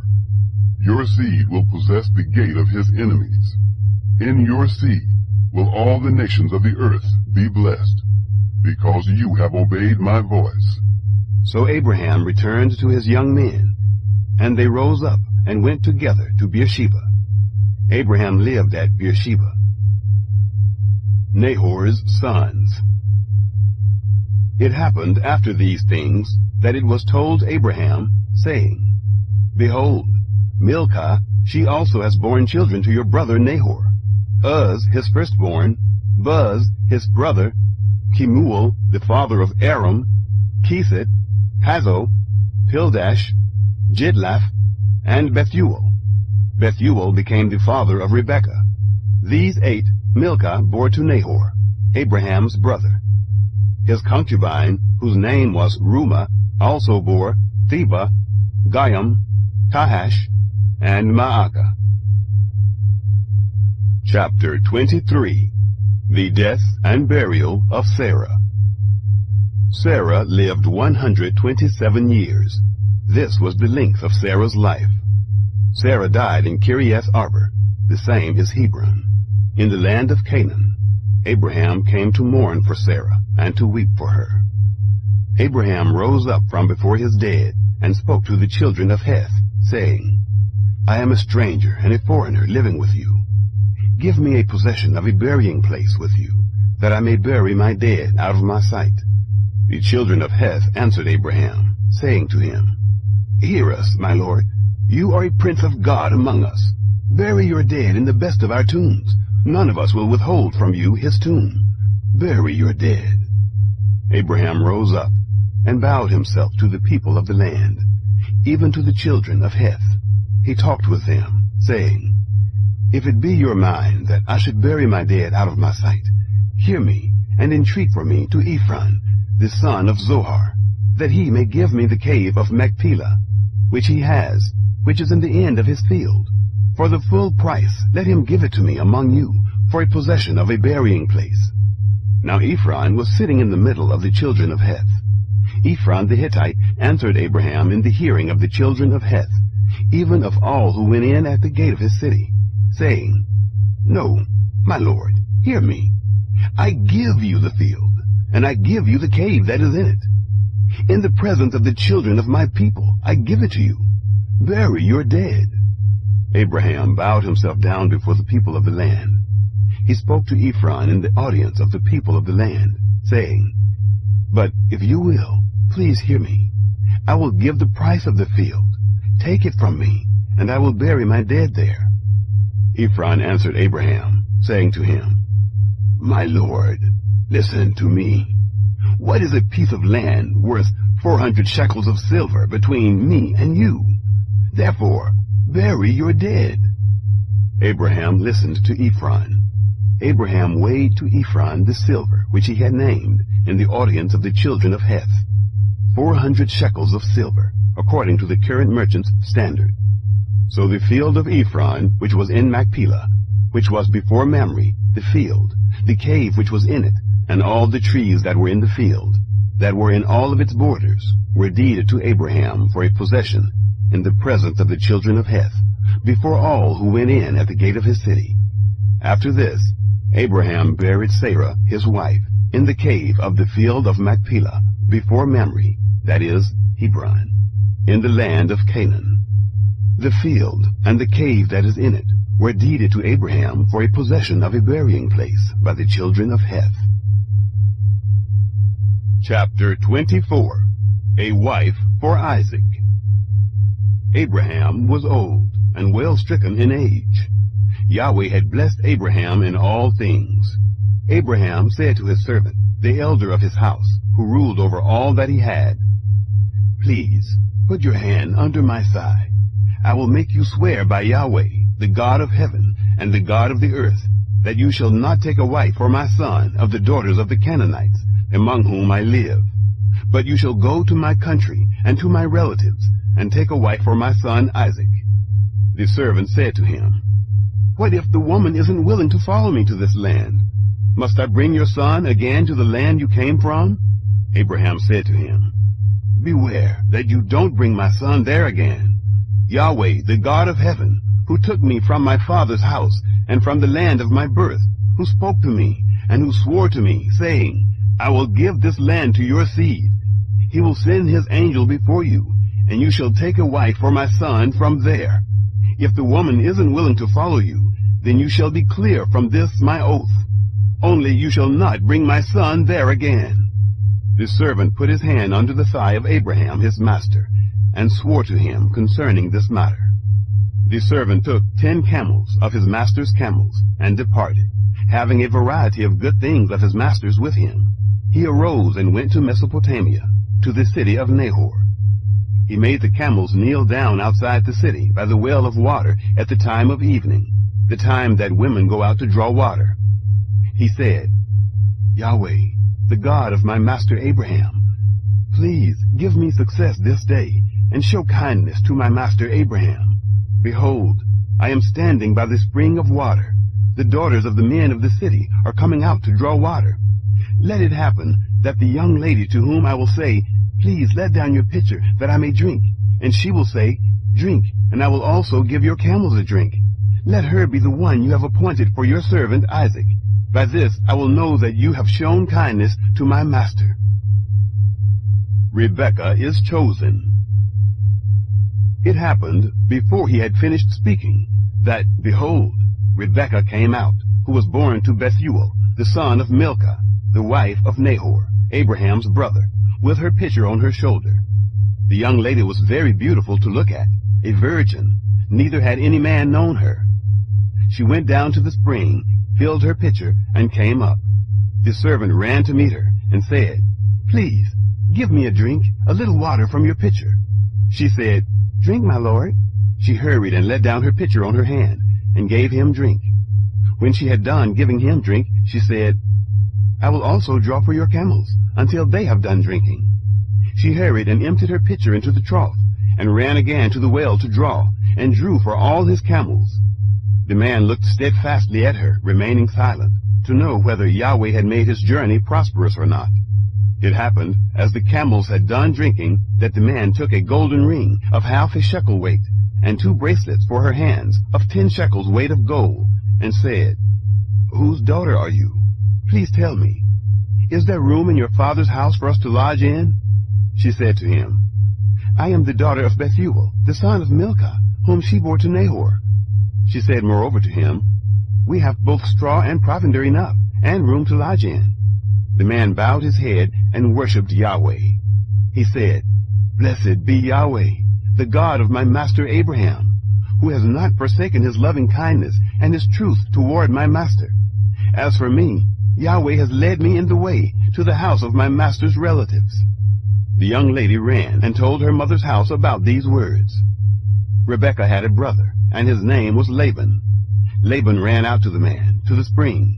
It happened, when he saw the ring and the bracelets on his sister's hands, and when he heard the words of Rebekah his sister, saying, "This is what the man said to me," that he came to the man. Behold, he was standing by the camels at the spring. He said, "Come in, you blessed of Yahweh. Why do you stand outside? For I have prepared the house and room for the camels." The man came into the house, and he unloaded the camels. He gave straw and provender for the camels, and water to wash his feet, and the feet of the men who were with him. Food was set before him to eat, but he said, "I will not eat until I have told my message." He said, "Speak on." He said, "I am Abraham's servant. Yahweh has blessed my master greatly. He has become great. He has given him flocks and herds, silver and gold, male servants and female servants, and camels and donkeys. Sarah, my master's wife, bore a son to my master when she was old. He has given all that he has to him. My master made me swear, saying, 'You shall not take a wife for my son of the daughters of the Canaanites, in whose land I live, but you shall go to my father's house and to my relatives, and take a wife for my son.' I asked my master, 'What if the woman will not follow me?' He said to me, 'Yahweh, before whom I walk, will send his angel with you, and prosper your way. You shall take a wife for my son of my relatives and of my father's house. Then will you be clear from my oath when you come to my relatives. If they don't give her to you, you shall be clear from my oath. I came this day to the spring, and said, Yahweh, the God of my master Abraham, if now you do prosper my way which I go, behold, I am standing by this spring of water. Let it happen that the maiden who comes forth to draw, to whom I will say, Please give me a little water from your pitcher to drink, and she will tell me, Drink, and I will also draw for your camels. Let her be the woman whom Yahweh has appointed for my master's son." Before I had finished speaking in my heart, behold, Rebekah came forth with her pitcher on her shoulder. She went down to the spring and drew. I said to her, "Please, give me a drink." She hurried and let down her pitcher from her shoulder and said, "Drink, and I will also give your camels a drink." So I drank, and she also gave the camels a drink. I asked her and said, "Whose daughter are you?" She said, "The daughter of Bethuel, Nahor's son, whom Milcah bore to him."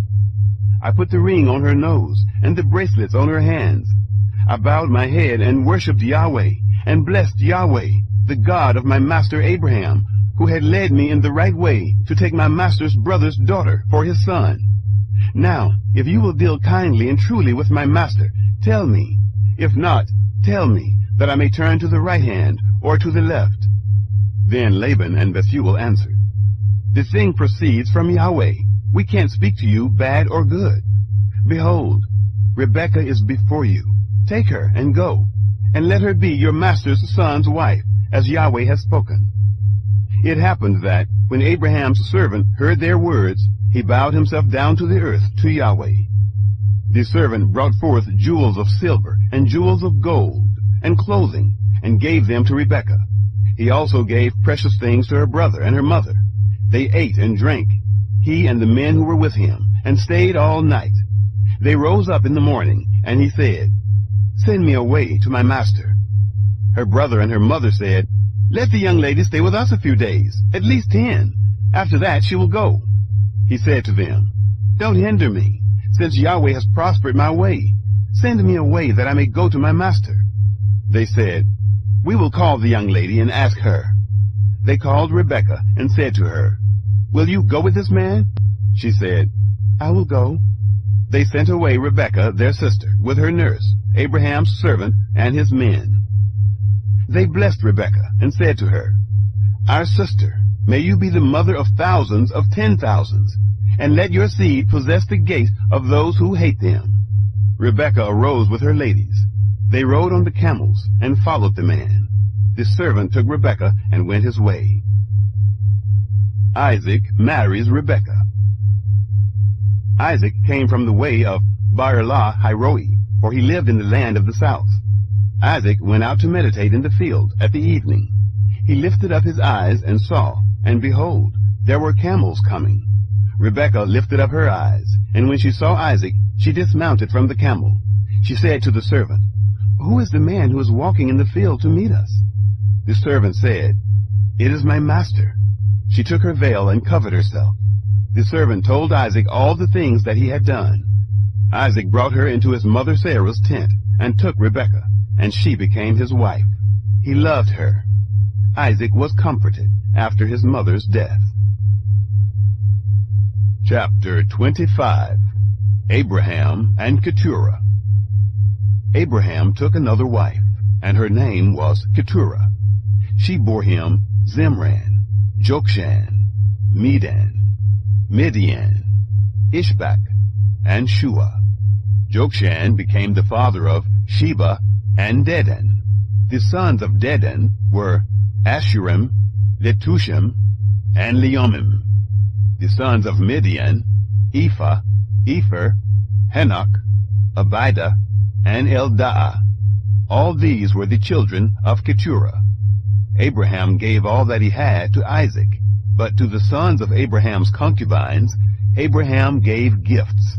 He sent them away from Isaac his son, while he yet lived, eastward to the east country. The death of Abraham. These are the days of the years of Abraham's life which he lived, 175 years. Abraham gave up the spirit and died in a good old age, an old man and full of years, and was gathered to his people. Isaac and Ishmael, his sons, buried him in the cave of Machpelah, in the field of Ephron, the son of Zohar the Hittite, which is before Mamre, the field which Abraham purchased of the children of Heth. Abraham was buried there with Sarah his wife. It happened after the death of Abraham that God blessed Isaac his son. Isaac lived by YAHWEH. The descendants of Ishmael. Now this is the history of the generations of Ishmael, Abraham's son, whom Hagar the Egyptian, Sarah's handmaid, bore to Abraham. These are the names of the sons of Ishmael, by their names, according to the order of their birth. The firstborn of Ishmael, Nebaioth, then Kedar, Adbeel, Mibsam, Mishma, Duma, Massa, Hadad, Tema, Jeter, Naphish, and Kedemah. These are the sons of Ishmael, and these are their names, by their villages, and by their encampments. 12 princes, according to their nations. These are the years of the life of Ishmael, 137 years. He gave up the spirit, and died, and was gathered to his people. They lived from Havilah to Shur, that is, before Egypt, as you go toward Assyria.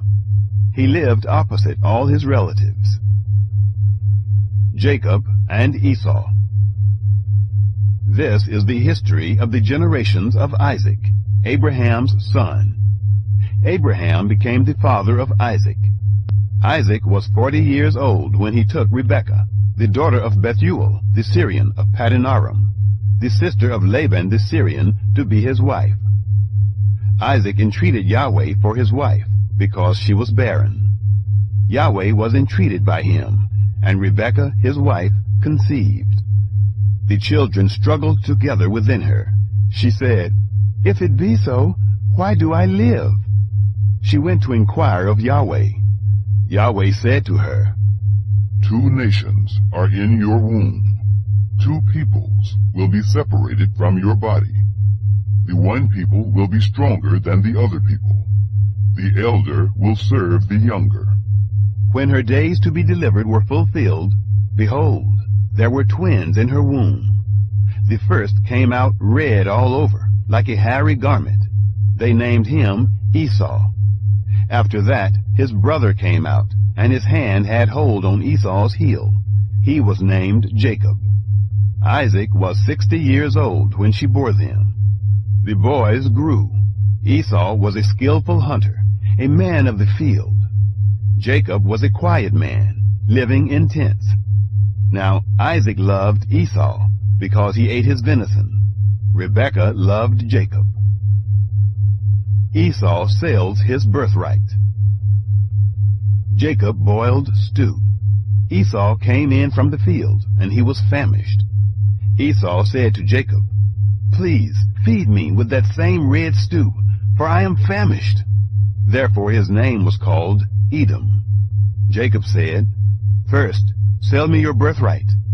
Esau said, "Behold, I am about to die. What good is the birthright to me?" Jacob said, "Swear to me first." He swore to him. He sold his birthright to Jacob. Jacob gave Esau bread and stew of lentils. He ate and drank, rose up, and went his way. So Esau despised his birthright. Chapter 26. God's promise to Isaac. There was a famine in the land, besides the first famine that was in the days of Abraham. Isaac went to Abimelech, king of the Philistines, to Gerar. Yahweh appeared to him and said, "Don't go down into Egypt. Live in the land I will tell you about. Live in this land, and I will be with you, and will bless you. For to you and to your seed I will give all these lands, and I will establish the oath which I swore to Abraham your father. I will multiply your seed as the stars of the sky, and will give to your seed all these lands. In your seed will all the nations of the earth be blessed, because Abraham obeyed my voice and kept my requirements, my commandments, my statutes, and my laws." Isaac deceives Abimelech. Isaac lived in Gerar. The men of the place asked him about his wife. He said, "She is my sister," for he was afraid to say, "my wife," lest, he thought, the men of the place might kill me for Rebekah, because she is beautiful to look at. It happened, when he had been there a long time, that Abimelech, king of the Philistines, looked out at a window, and saw, and, behold, Isaac was caressing Rebekah, his wife. Abimelech called Isaac, and said, Behold, surely she is your wife. Why did you say, She is my sister? Isaac said to him, Because I said, Lest I die because of her. Abimelech said, What is this you have done to us? One of the people might easily have lain with your wife, and you would have brought guilt on us. Abimelech commanded all the people, saying, He who touches this man or his wife will surely be put to death. Isaac's prosperity. Isaac sowed in that land, and reaped in the same year 100 times what he planted. Yahweh blessed him. The man grew great, and grew more and more, until he became very great. He had possessions of flocks, possessions of herds, and a great household. The Philistines envied him. Now all the wells which his father's servants had dug in the days of Abraham, his father, the Philistines had stopped, and filled with earth. Abimelech said to Isaac, Go from us, for you are much mightier than we. Isaac departed from there, encamped in the valley of Gerar, and lived there. Isaac dug again the wells of water, which they had dug in the days of Abraham his father, for the Philistines had stopped them after the death of Abraham. He called their names after the names by which his father had called them. Isaac's servants dug in the valley, and found there a well of springing water. The herdsmen of Gerar argued with Isaac's herdsmen, saying, The water is ours. He called the name of the well Esek, because they contended with him. They dug another well, and they argued over that also. He called its name Sitnah. He left that place, and dug another well. They didn't argue over that one. He called it Rehoboth. He said, For now Yahweh has made room for us, and we will be fruitful in the land. He went up from there to Beersheba. Yahweh appeared to him the same night, and said, I am the God of Abraham, your father. Don't be afraid, for I am with you, and will bless you, and multiply your seed for my servant Abraham's sake. He built an altar there, and called on the name of Yahweh, and pitched his tent there. There Isaac's servants dug a well. Isaac's covenant with Abimelech. Then Abimelech went to him from Gerar, and Ahuzzath his friend, and Phicol the captain of his army. Isaac said to them, Why have you come to me, since you hate me, and have sent me away from you? They said, We saw plainly that Yahweh was with you. We said, Let there now be an oath between us, even between us and you, and let us make a covenant with you, that you will do us no harm, as we have not touched you, and as we have done to you nothing but good, and have sent you away in peace. You are now the blessed of Yahweh. He made them a feast, and they ate and drank. They rose up sometime in the morning, and swore one to another. Isaac sent them away, and they departed from him in peace. It happened the same day that Isaac's servants came and told him concerning the well which they had dug, and said to him, We have found water. He called it Shibah. Therefore the name of the city is Beersheba to this day. Esau's wives. When Esau was 40 years old, he took as wife Judith, the daughter of Baeri the Hittite, and Basemath, the daughter of Elon the Hittite. They grieved Isaac's and Rebekah's spirits. Chapter 27. Jacob's Deception. It happened that when Isaac was old, and his eyes were dim, so that he could not see, he called Esau, his elder son, and said to him, My son? He said to him, Here I am. He said, See now, I am old. I don't know the day of my death. Now, therefore, please, take your weapons, your quiver and your bow, and go out to the field, and take me venison. Make me savory food, such as I love, and bring it to me, that I may eat, and that my soul may bless you before I die. Rebekah heard when Isaac spoke to Esau, his son. Esau went to the field to hunt for venison and to bring it. Rebekah spoke to Jacob, her son, saying, Behold, I heard your father speak to Esau your brother, saying, Bring me venison, and make me savory food, that I may eat, and bless you before Yahweh, before my death. Now therefore, my son, obey my voice, according to that which I command you. Go now to the flock, and get me from there 2 good young goats. I will make them savory food for your father, such as he loves. You shall bring it to your father, that he may eat, so that he may bless you before his death. Jacob said to Rebekah his mother, Behold, Esau my brother is a hairy man, and I am a smooth man. What if my father touches me? I will seem to him as a deceiver, and would bring a curse on myself, and not a blessing. His mother said to him, Let your curse be on me, my son. Only obey my voice, and go get them for me. He went and got them, and brought them to his mother. His mother made savory food, such as his father loved. Rebekah took the good clothes of Esau, her elder son, which were with her in the house, and put them on Jacob, her younger son. She put the skins of the young goats on his hands, and on the smooth of his neck. She gave the savory food and the bread, which she had prepared, into the hand of her son Jacob. He came to his father, and said, My father, he said, Here I am.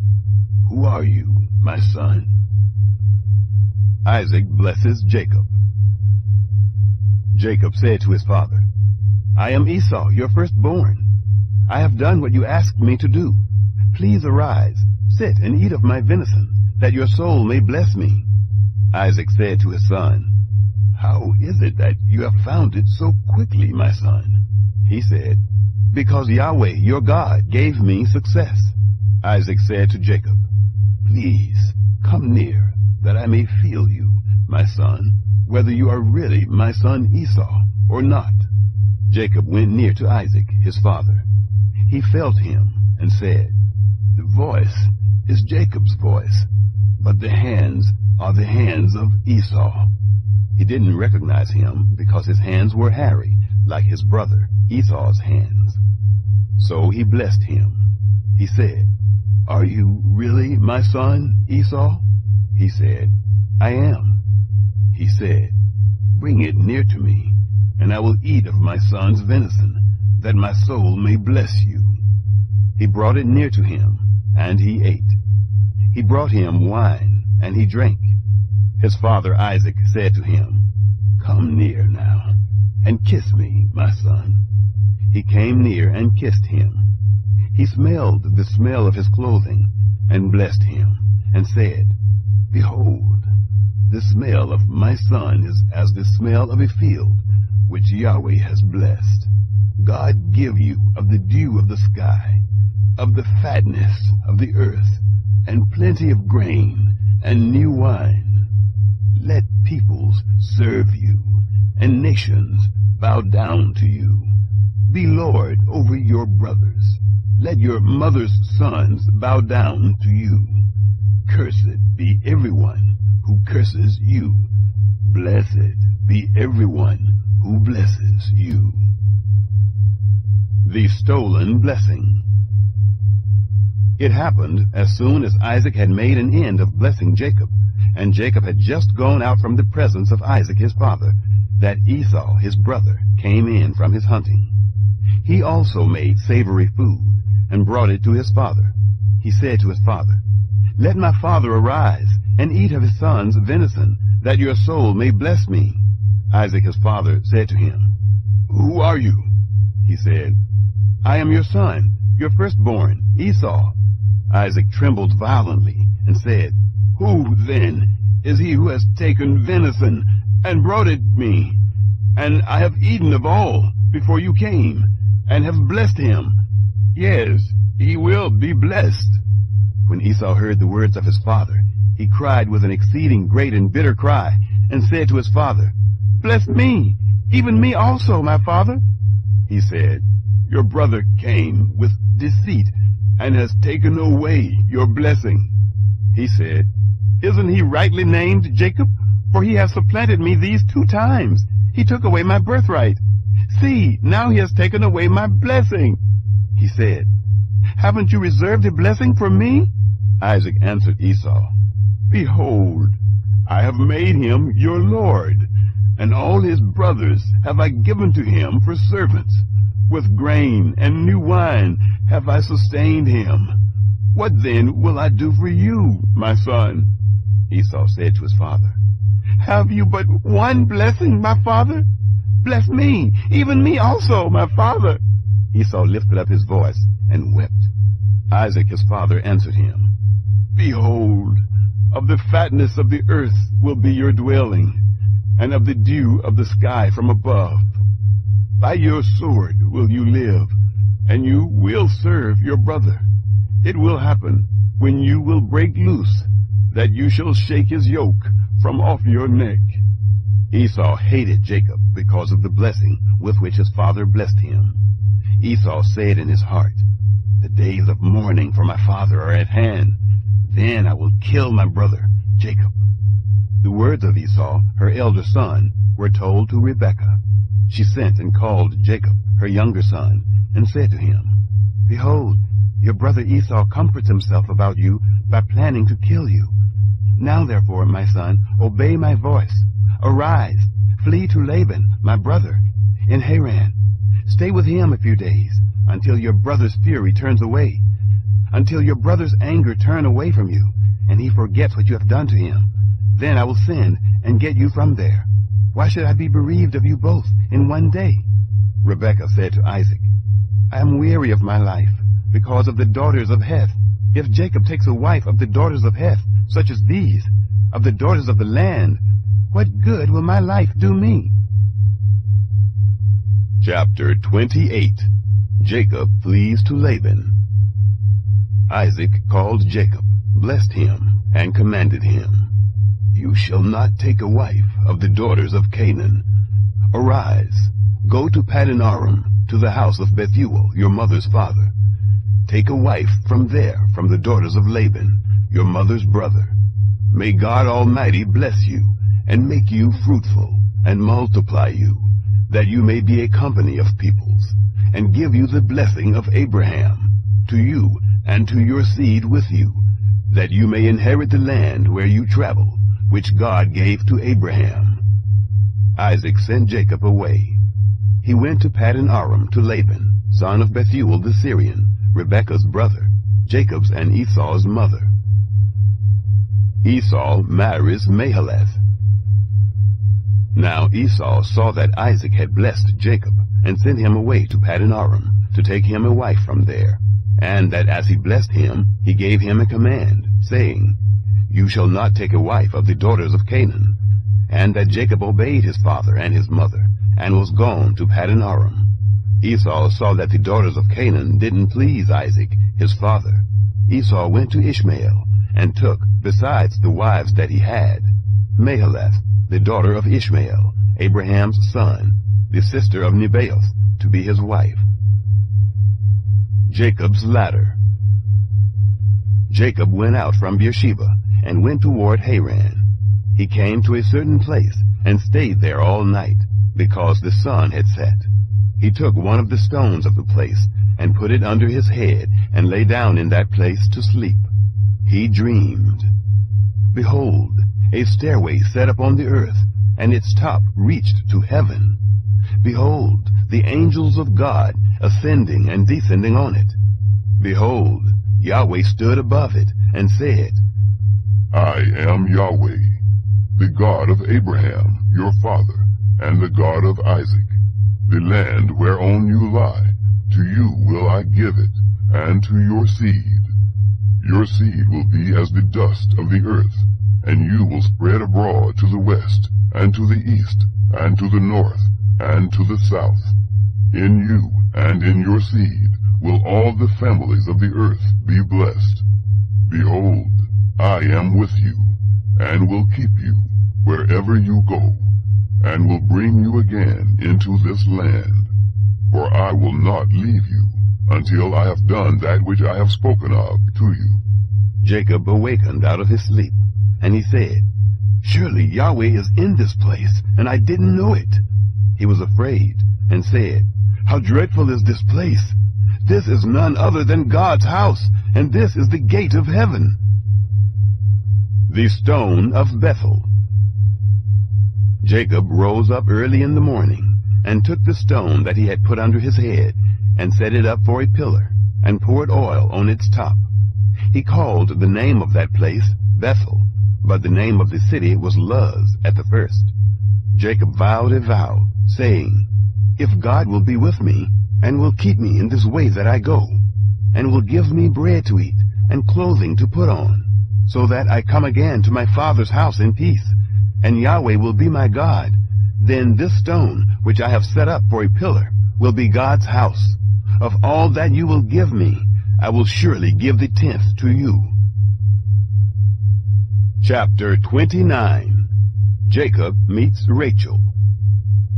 Then Jacob went on his journey, and came to the land of the children of the east. He looked, and behold, a well in the field, and behold, 3 flocks of sheep lying there by it. For out of that well they watered the flocks. The stone on the well's mouth was large. There all the flocks were gathered. They rolled the stone from the well's mouth, and watered the sheep, and put the stone again on the well's mouth in its place. Jacob said to them, "My relatives, where are you from?" They said, "We are from Haran." He said to them, "Do you know Laban, the son of Nahor?" They said, "We know him." He said to them, "Is it well with him?" They said, "It is well. See, Rachel, his daughter, is coming with the sheep." He said, "Behold, it is still the middle of the day, not time to gather the livestock together. Water the sheep and go and feed them." They said, "We can't, until all the flocks are gathered together, and they roll the stone from the well's mouth. Then we water the sheep." While he was yet speaking with them, Rachel came with her father's sheep, for she kept them. It happened, when Jacob saw Rachel, the daughter of Laban, his mother's brother, and the sheep of Laban, his mother's brother, that Jacob went near, and rolled the stone from the well's mouth, and watered the flock of Laban, his mother's brother. Jacob kissed Rachel, and lifted up his voice, and wept. Jacob told Rachel that he was her father's brother, and that he was Rebekah's son. She ran and told her father. It happened, when Laban heard the news of Jacob, his sister's son, that he ran to meet Jacob, and embraced him, and kissed him, and brought him to his house. Jacob told Laban all these things. Jacob marries Leah and Rachel. Laban said to him, "Surely you are my bone and my flesh." He lived with him for a month. Laban said to Jacob, "Because you are my brother, should you therefore serve me for nothing? Tell me, what will your wages be?"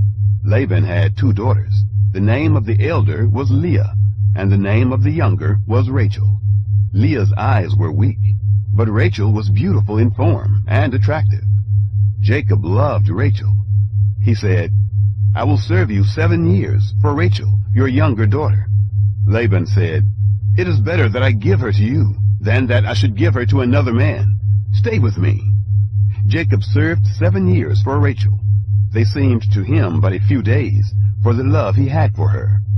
Jacob said to Laban, "Give me my wife, for my days are fulfilled, that I may go in to her." Laban gathered together all the men of the place, and made a feast. It happened in the evening that he took Leah his daughter, and brought her to him. He went in to her. Laban gave Zilpah, his handmaid, to his daughter Leah for a handmaid. It happened in the morning that, behold, it was Leah. He said to Laban, "What is this you have done to me? Didn't I serve with you for Rachel? Why then have you deceived me?" Laban said, "It is not done so in our place, to give the younger before the firstborn. Fulfill the week of this one, and we will give you the other also, for the service which you will serve with me, yet 7 other years." Jacob did so, and fulfilled her week. He gave him Rachel his daughter as wife. Laban gave to Rachel his daughter Bilhah his handmaid, to be her handmaid. He went in also to Rachel, and he loved also Rachel more than Leah, and served with him yet 7 other years. Reuben, Simeon, Levi, and Judah. Yahweh saw that Leah was hated, and he opened her womb, but Rachel was barren. Leah conceived, and bore a son, and she named him Reuben. For she said, Because Yahweh has looked at my affliction, for now my husband will love me. She conceived again, and bore a son, and said, Because Yahweh has heard that I am hated, he has therefore given me this son also. She named him Simeon. She conceived again, and bore a son. Said, Now this time will my husband be joined to me, because I have borne him 3 sons. Therefore was his name called Levi. She conceived again, and bore a son. She said, This time will I praise Yahweh. Therefore she named him Judah. Then she stopped bearing. Chapter 30. Dan and Naphtali. When Rachel saw that she bore Jacob no children, Rachel envied her sister. She said to Jacob, Give me children, or else I will die. Jacob's anger was kindled against Rachel, and he said, Am I in God's place, who has withheld from you the fruit of the womb? She said, Behold, my maid Bilhah, go into her, that she may bear on my knees, and I also may obtain children by her. She gave him Bilhah, her handmaid, as wife, and Jacob went in to her. Bilhah conceived, and bore Jacob a son. Rachel said, God has judged me, and has also heard my voice, and has given me a son. Therefore called she his name Dan. Bilhah, Rachel's handmaid, conceived again, and bore Jacob a second son. Rachel said, With mighty wrestlings have I wrestled with my sister, and have prevailed. She named him Naphtali. Gad and Asher. When Leah saw that she had finished bearing, she took Zilpah, her handmaid, and gave her to Jacob as a wife. Zilpah, Leah's handmaid, bore Jacob a son. Leah said, How fortunate! She named him Gad. Zilpah, Leah's handmaid, bore Jacob a second son. Leah said, Happy am I, for the daughters will call me happy. She named him Asher. Reuben went in the days of wheat harvest and found mandrakes in the field, and brought them to his mother, Leah. Then Rachel said to Leah, Please give me some of your son's mandrakes. She said to her, Is it a small matter that you have taken away my husband? Will you take away my son's mandrakes also? Rachel said, Therefore he will lie with you tonight for your son's mandrakes. Jacob came from the field in the evening, and Leah went out to meet him, and said, You must come in to me, for I have surely hired you with my son's mandrakes. He lay with her that night. Issachar, Zebulun, and Dinah. God listened to Leah, and she conceived, and bore Jacob a 5th son. Leah said, God has given me my hire, because I gave my handmaid to my husband. She named him Issachar. Leah conceived again, and bore a 6th son to Jacob. Leah said, God has endowed me with a good dowry. Now my husband will live with me, because I have borne him 6 sons. She named him Zebulun. Afterwards she bore a daughter, and named her Dinah. The birth of Joseph. God remembered Rachel, and God listened to her, and opened her womb. She conceived, bore a son, and said, God has taken away my reproach. She named him Joseph, saying, May Yahweh add another son to me. Jacob prospers. It happened, when Rachel had borne Joseph, that Jacob said to Laban, Send me away, that I may go to my own place, and to my country. Give me my wives and my children, for whom I have served you, and let me go, for you know my service with which I have served you. Laban said to him, If now I have found favor in your eyes, stay here, for I have divined that Yahweh has blessed me for your sake. He said, Appoint me your wages, and I will give it.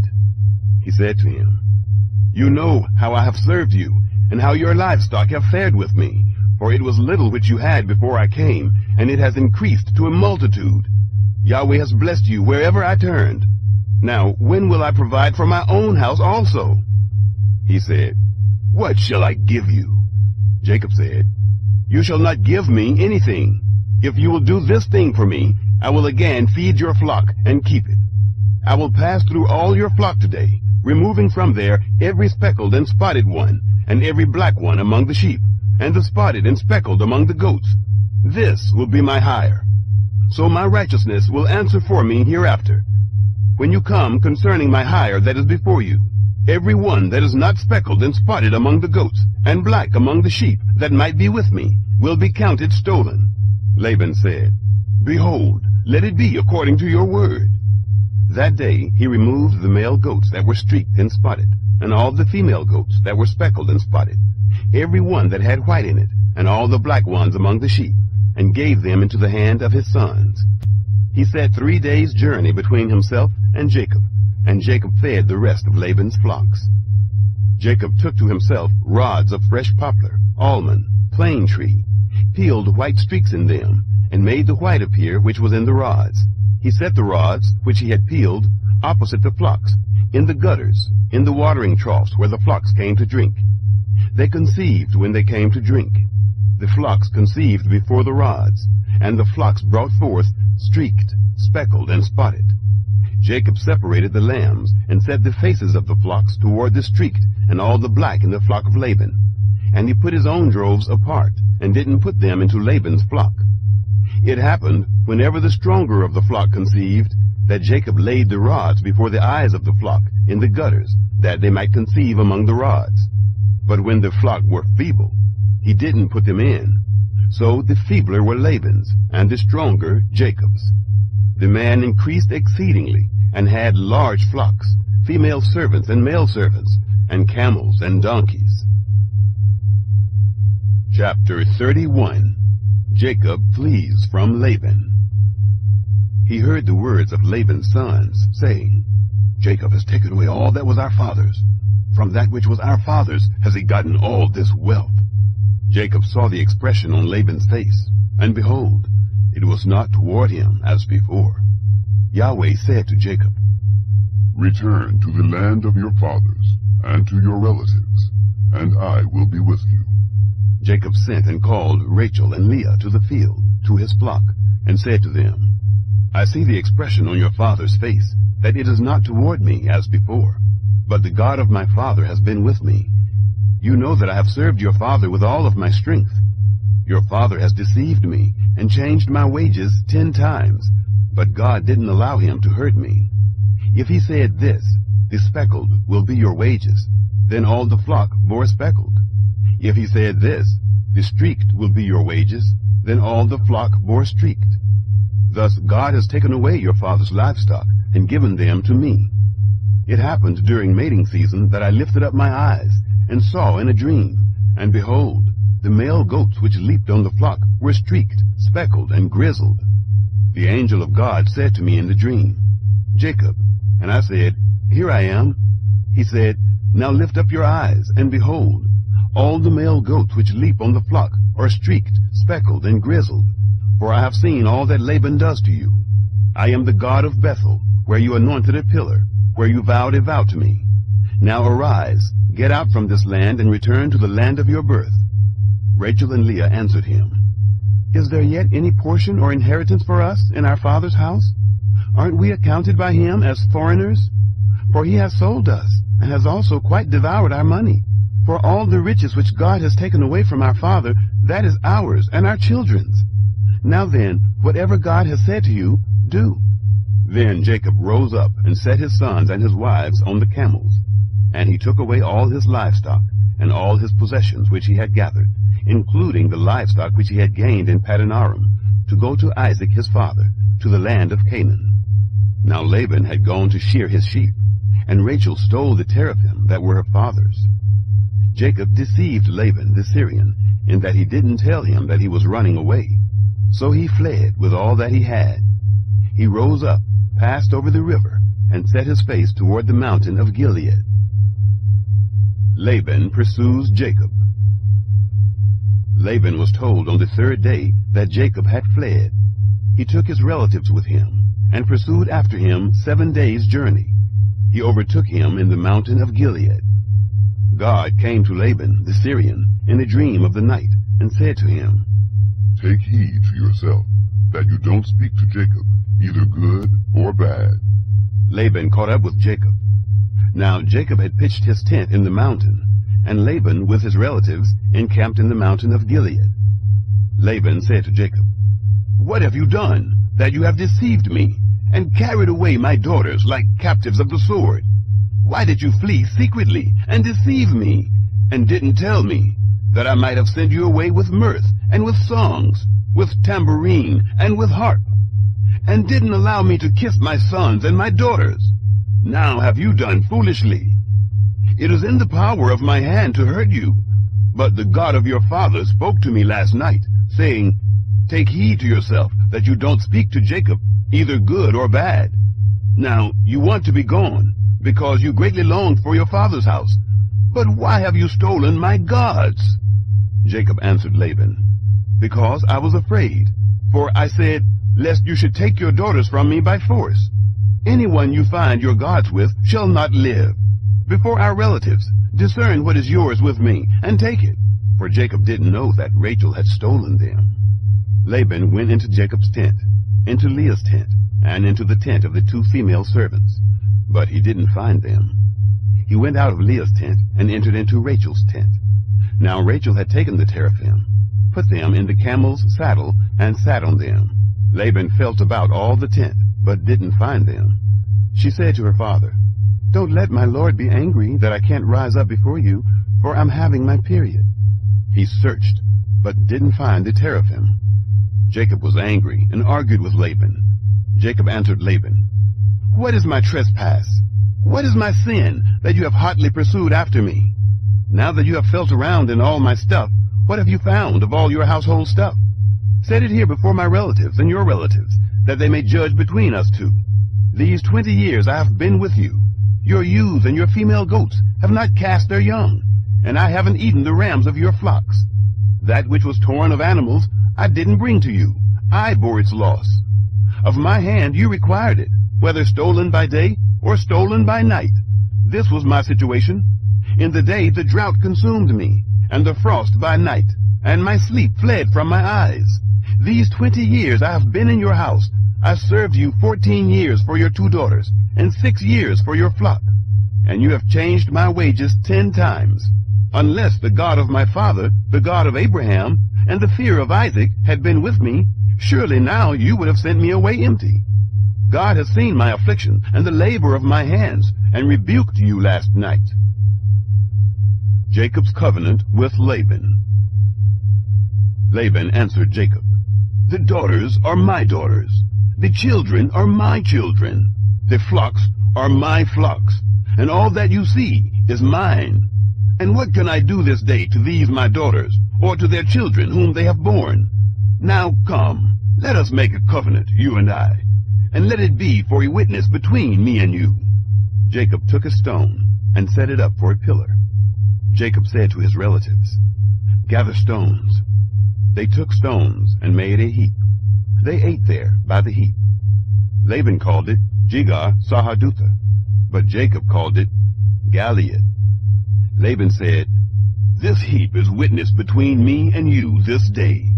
Therefore it was named Gilead and Mizpah, for he said, Yahweh watch between me and you, when we are absent one from another. If you afflict my daughters, or if you take wives besides my daughters, no man is with us. Behold, God is witness between me and you. Laban said to Jacob, See this heap, and see this pillar, which I have set between me and you. May this heap be a witness, and the pillar be a witness, that I will not pass over this heap to you, and that you will not pass over this heap and this pillar to me for harm. The God of Abraham and the God of Nahor, the God of their father, judge between us. Then Jacob swore by the fear of his father Isaac. Jacob offered a sacrifice in the mountain, and called his relatives to eat bread. They ate bread, and stayed all night in the mountain. Early in the morning Laban rose up, and kissed his sons and his daughters, and blessed them. Laban departed, and returned to his place. Chapter 32. Jacob's fear of Esau.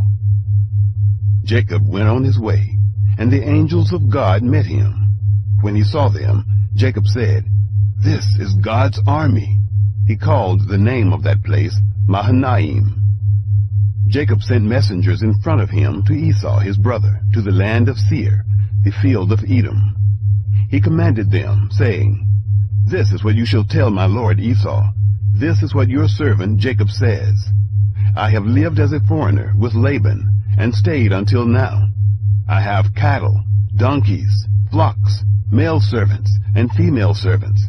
I have sent to tell my lord, that I may find favor in your sight." The messengers returned to Jacob, saying, "We came to your brother Esau. Not only that, but he comes to meet you, and 400 men with him." Then Jacob was greatly afraid, and was distressed. He divided the people who were with him, and the flocks, and the herds, and the camels, into 2 companies. And he said, "If Esau comes to the one company, and strikes it, then the company which is left will escape." Jacob said, "God of my father Abraham, and God of my father Isaac, YAHWEH, who said to me, 'Return to your country and to your relatives, and I will do you good.' I am not worthy of the least of all the loving kindnesses, and of all the truth which you have shown to your servant. For with just my staff I passed over this Jordan, and now I have become 2 companies. Please deliver me from the hand of my brother, from the hand of Esau, for I fear him, lest he come and strike me, and the mothers with the children. You said, 'I will surely do you good, and make your seed as the sand of the sea, which can't be numbered because there are so many.'" He lodged there that night, and took from that which he had with him a present for Esau his brother, 200 female goats and 20 male goats, 200 ewes and 20 rams, 30 milk camels and their colts, 40 cows, 10 bulls, 20 female donkeys, and 10 foals. He delivered them into the hands of his servants, every herd by itself, and said to his servants, "Pass over before me, and put a space between herd and herd." He commanded the foremost, saying, "When Esau, my brother, meets you and asks you, saying, 'Whose are you? Where are you going? Whose are these before you?' then you shall say, 'They are your servant Jacob's. It is a present sent to my lord Esau. Behold, he also is behind us."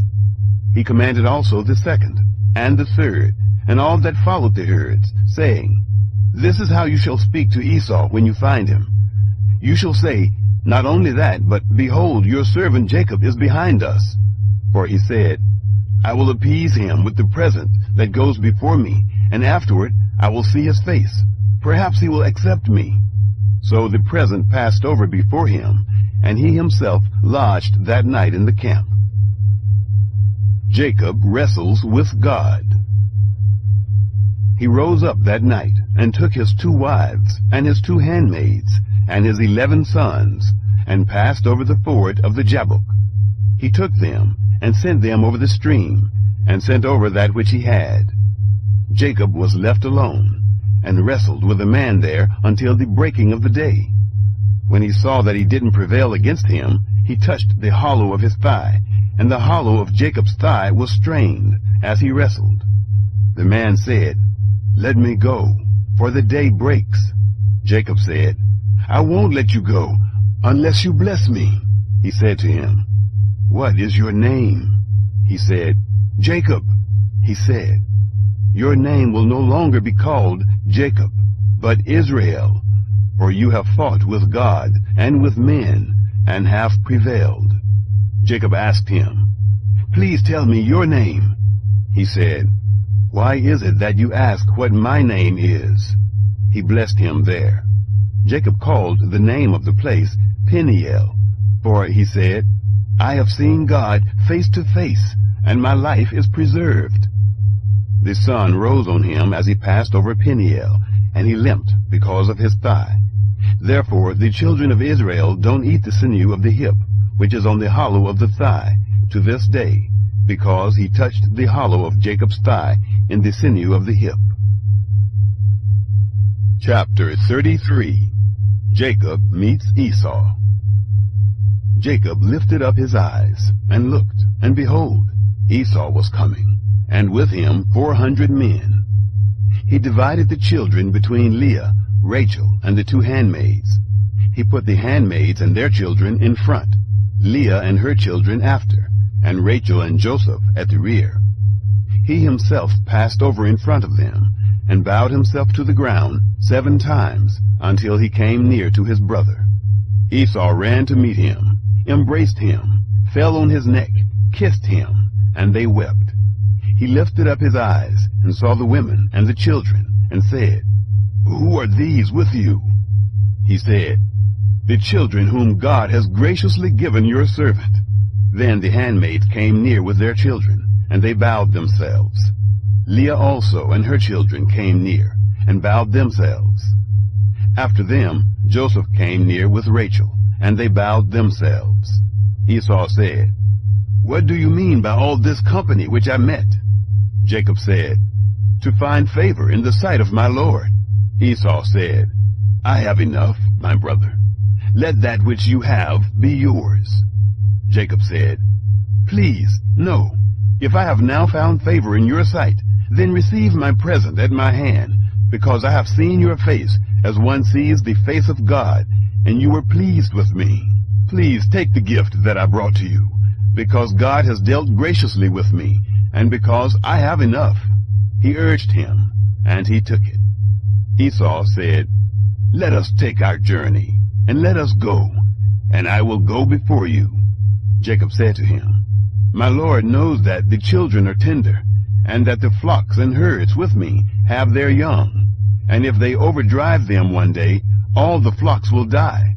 Please let my Lord pass over before his servant, and I will lead on gently, according to the pace of the livestock that are before me, and according to the pace of the children, until I come to my Lord to Seir." Esau said, "Let me now lead with you some of the folk who are with me." He said, "Why? Let me find favor in the sight of my Lord." So Esau returned that day on his way to Seir. Jacob traveled to Succoth, built himself a house, and made shelters for his livestock. Therefore the name of the place is called Succoth. Jacob settles in Shechem. Jacob came in peace to the city of Shechem, which is in the land of Canaan, when he came from Paddan Aram, and encamped before the city. He bought the parcel of ground where he had spread his tent, at the hand of the children of Hamor, Shechem's father, for 100 pieces of money.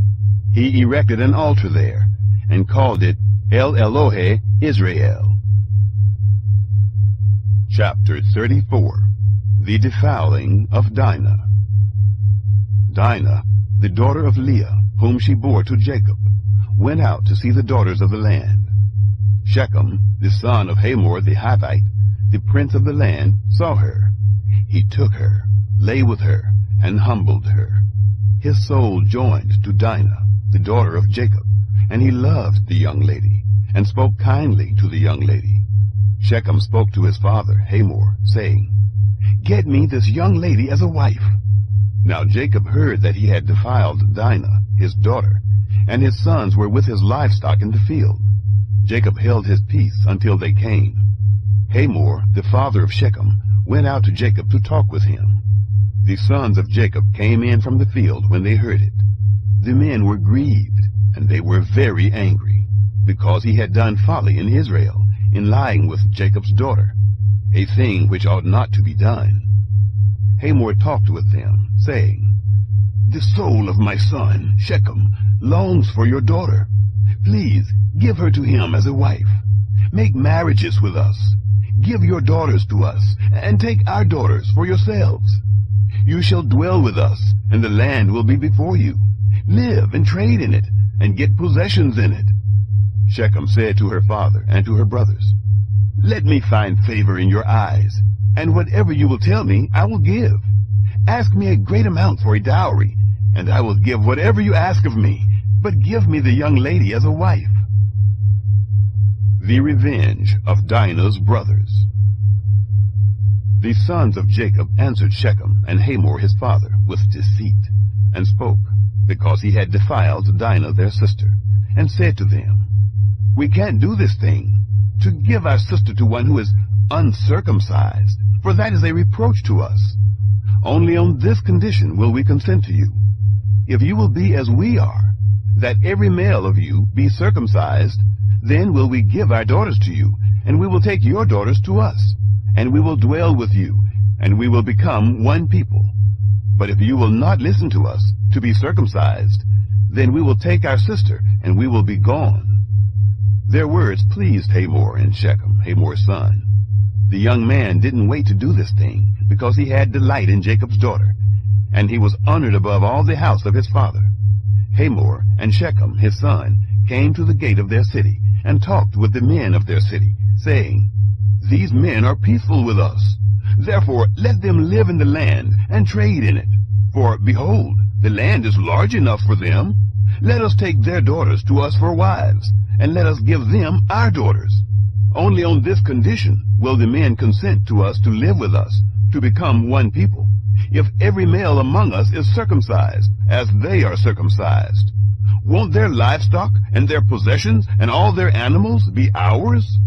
Only let us give our consent to them, and they will dwell with us. All who went out of the gate of his city listened to Hamor and to Shechem his son, and every male was circumcised, all who went out of the gate of his city.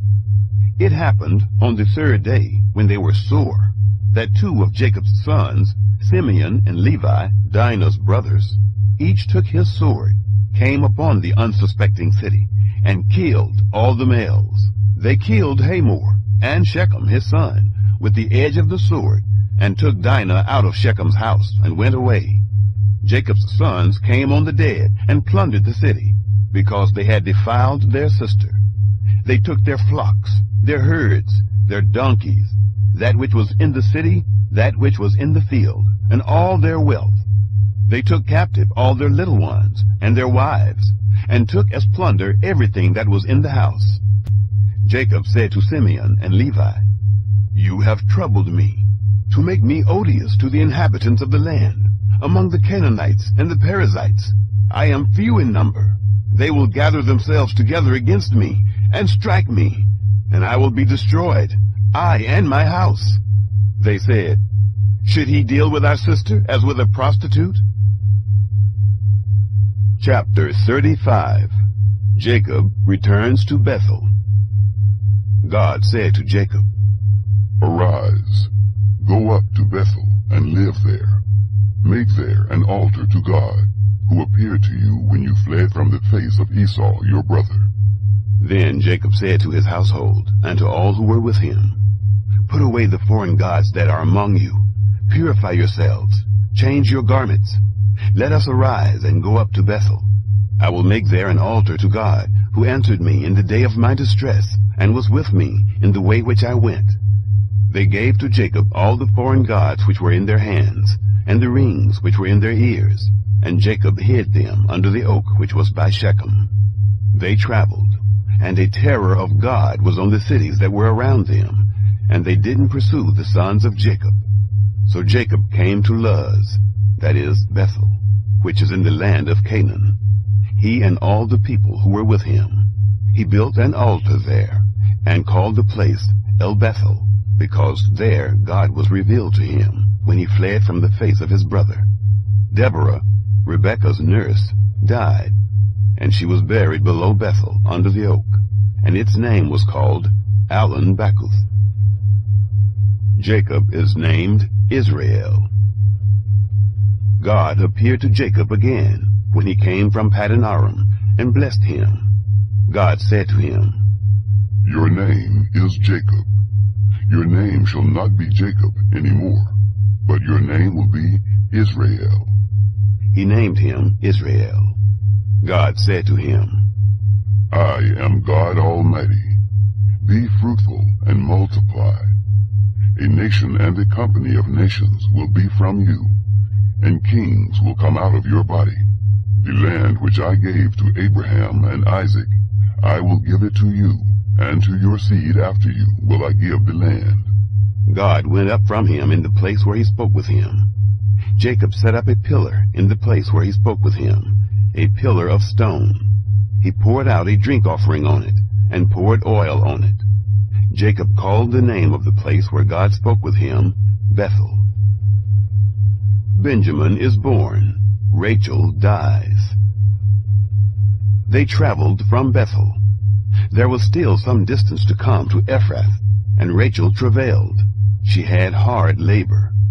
When she was in hard labor, the midwife said to her, "Don't be afraid, for now you will have another son." It happened, as her soul was departing, for she died, that she named him Benoni, but his father named him Benjamin.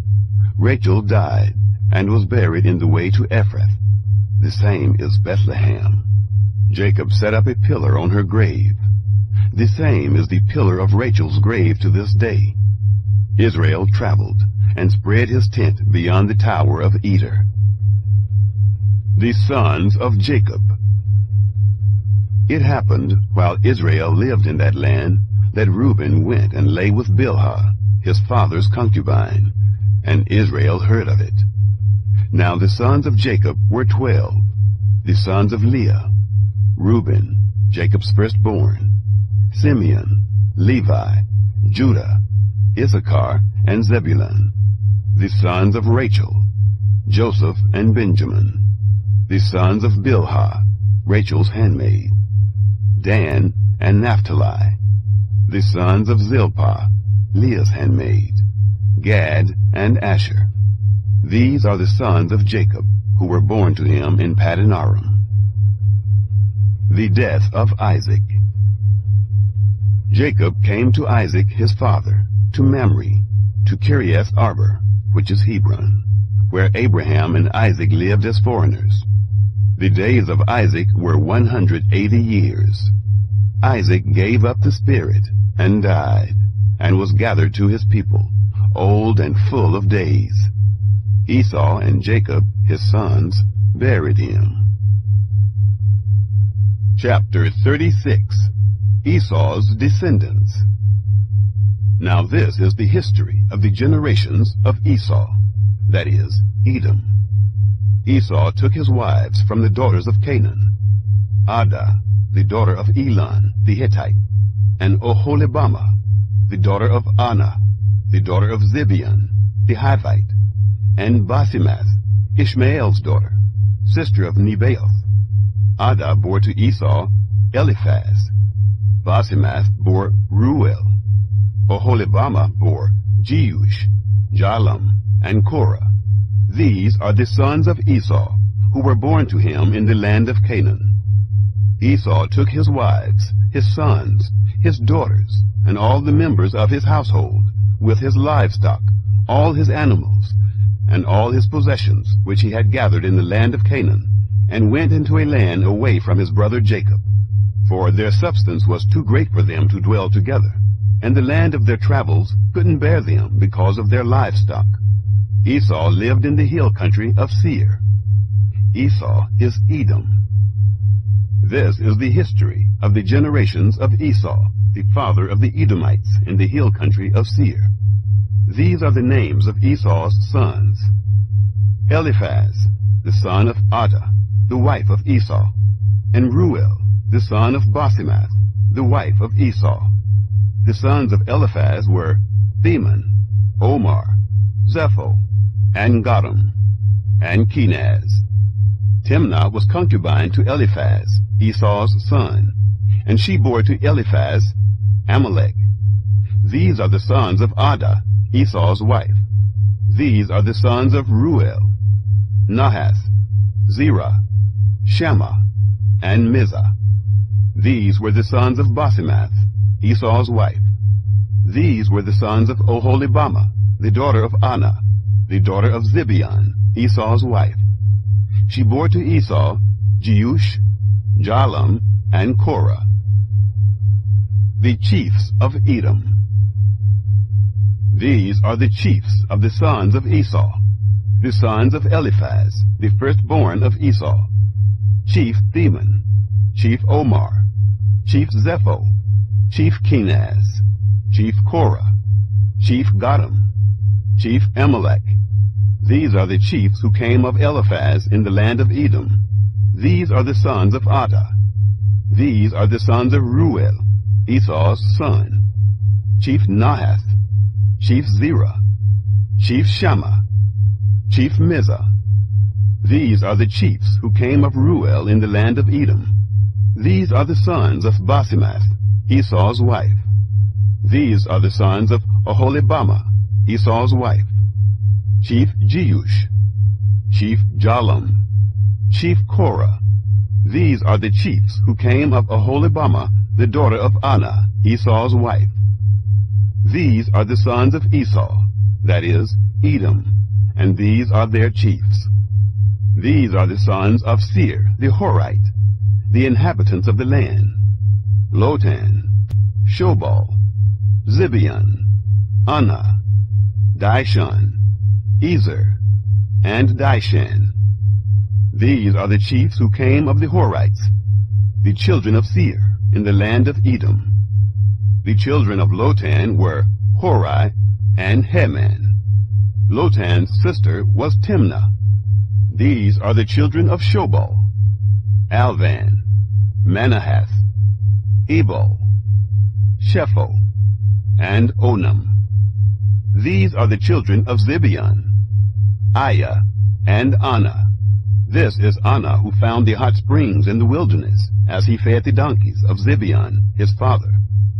These are the children of Anah: Dishon and Oholibamah, the daughter of Anah. These are the children of Dishon: Hemdan, Eshban, Ithran, and Keran. These are the children of Ezer: Bilhan, Zaavan, and Ekan. These are the children of Dishan: Uz and Aran. These are the chiefs who came of the Horites: Chief Lotan, Chief Shobal, Chief Zibeon, Chief Anah, Chief Dishon, Chief Ezer, and Chief Dishan. These are the chiefs who came of the Horites, according to their chiefs in the land of Seir. The kings of Edom. These are the kings who reigned in the land of Edom, before any king reigned over the children of Israel. Bela, the son of Beor, reigned in Edom. The name of his city was Dinhabah. Bela died, and Jobab, the son of Zerah of Bozrah, reigned in his place. Jobab died, and Husham of the land of the Themanites reigned in his place. Husham died, and Hadad, the son of Bedad, who struck Midian in the field of Moab, reigned in his place. The name of his city was Avith. Hadad died, and Samlah of Masrekah reigned in his place. Samlah died, and Shaul of Rehoboth by the river reigned in his place. Shaul died, and Baal-Hanan, the son of Achbor, reigned in his place. Baal-Hanan, the son of Achbor, died, and Hedar reigned in his place. The name of his city was Pau. His wife's name was Mehetabel, the daughter of Matred, the daughter of Mezahab. These are the names of the chiefs who came from Esau, according to their families, after their places, and by their names: Chief Timnah, Chief Alva, Chief Jetheth, Chief Oholibamah, Chief Elah, Chief Pinon, Chief Kenaz, Chief Theman, Chief Mibsar, Chief Magdiel, and Chief Iram.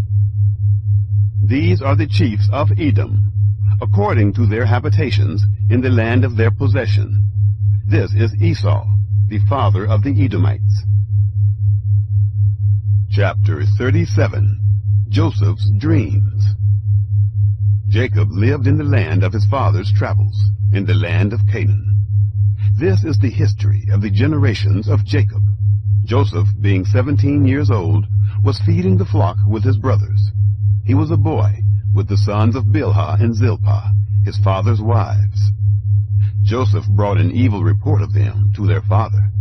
Now Israel loved Joseph more than all his children, because he was the son of his old age. And he made him a coat of many colors. His brothers saw that their father loved him more than all his brothers, and they hated him, and couldn't speak peaceably to him. Joseph dreamed a dream, and he told it to his brothers, and they hated him all the more. He said to them, "Please hear this dream which I have dreamed. For behold, we were binding sheaves in the field, and behold, my sheaf arose, and also stood upright, and behold, your sheaves came around, and bowed down to my sheaf." His brothers said to him, "Will you indeed reign over us? Or will you indeed have dominion over us?" They hated him all the more for his dreams and for his words. He dreamed yet another dream, and told it to his brothers, and said, "Behold, I have dreamed yet another dream. And behold, the sun and the moon and 11 stars bowed down to me." He told it to his father and to his brothers. His father rebuked him and said to him, "What is this dream that you have dreamed? Will I and your mother and your brothers indeed come to bow ourselves down to you to the earth?" His brothers envied him, but his father kept this saying in mind. Joseph sold by his brothers. His brothers went to feed their father's flock in Shechem. Israel said to Joseph, "Aren't your brothers feeding the flock in Shechem? Come, and I will send you to them." He said to him, "Here I am." He said to him, "Go now, see whether it is well with your brothers, and well with the flock, and bring me word again." So he sent him out of the valley of Hebron, and he came to Shechem. A certain man found him, and behold, he was wandering in the field. The man asked him, "What are you looking for?" He said, "I am looking for my brothers. Tell me, please, where they are feeding the flock." The man said, "They have left here, for I heard them say, 'Let us go to Dothan.'" Joseph went after his brothers and found them in Dothan. They saw him afar off, and before he came near to them, they conspired against him to kill him. They said one to another, "Behold, this dreamer comes. Come now, therefore, and let's kill him, and cast him into one of the pits, and we will say, 'An evil animal has devoured him.' We will see what will become of his dreams." Reuben heard it, and delivered him out of their hand, and said, "Let's not take his life." Reuben said to them, "Shed no blood. Throw him into this pit that is in the wilderness, but lay no hand on him, that he might deliver him out of their hand, to restore him to his father." It happened, when Joseph came to his brothers, that they stripped Joseph of his coat, the coat of many colors that was on him, and they took him and threw him into the pit. The pit was empty. There was no water in it. They sat down to eat bread, and they lifted up their eyes and looked, and saw a caravan of Ishmaelites was coming from Gilead, with their camels bearing spices, and balm and myrrh, going to carry it down to Egypt. Judah said to his brothers, "What profit is it if we kill our brother and conceal his blood? Come, and let's sell him to the Ishmaelites, and not let our hand be on him, for he is our brother, our flesh." His brothers listened to him. Midianites who were merchants passed by, and they drew and lifted up Joseph out of the pit, and sold Joseph to the Ishmaelites for 20 pieces of silver. They brought Joseph into Egypt. Reuben returned to the pit, and saw that Joseph wasn't in the pit, and he tore his clothes. He returned to his brothers and said, "The child is no more, and I, where will I go?" Jacob mourns Joseph. They took Joseph's coat, and killed a male goat, and dipped the coat in the blood. They took the coat of many colors, and they brought it to their father, and said, "We have found this. Examine it now, whether it is your son's coat or not." He recognized it, and said, "It is my son's coat. An evil animal has devoured him. Joseph is without doubt torn in pieces." Jacob tore his clothes, and put sackcloth on his waist, and mourned for his son many days. All his sons and all his daughters rose up to comfort him, but he refused to be comforted. He said, "For I will go down to Sheol to my son, mourning." His father wept for him. The Midianites sold him into Egypt to Potiphar, an officer of Pharaoh's. the captain of the guard. Chapter 38. Judah and Tamar. It happened at that time that Judah went down from his brothers and visited a certain Adullamite, whose name was Hira. Judah saw there a daughter of a certain Canaanite, whose name was Shua. He took her and went in to her. She conceived and bore a son, and he named him She conceived again and bore a son, and she named him Onan. She yet again bore a son, and named him Shelah. And he was at Kezib when she bore him. Judah took a wife for his firstborn, and her name was Tamar. Judah's firstborn, was wicked in the sight of Yahweh. Yahweh killed him.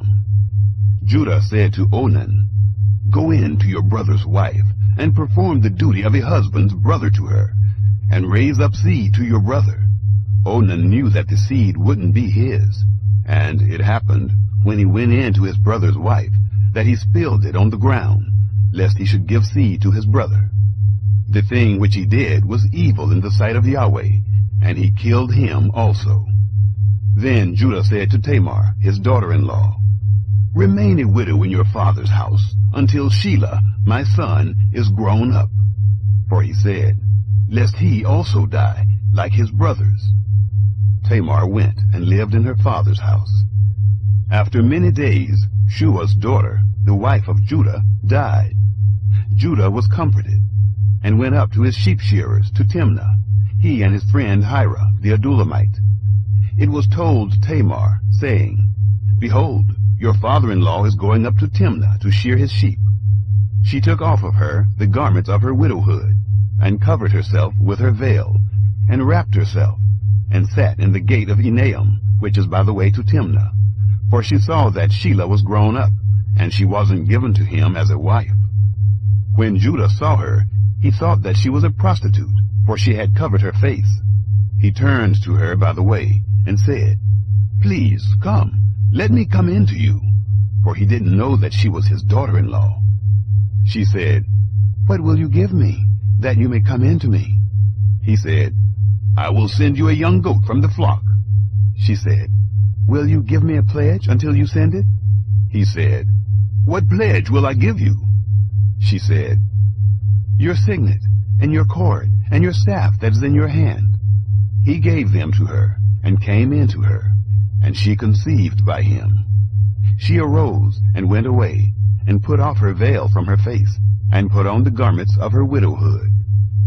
Judah sent the young goat by the hand of his friend, the Adullamite, to receive the pledge from the woman's hand, but he didn't find her.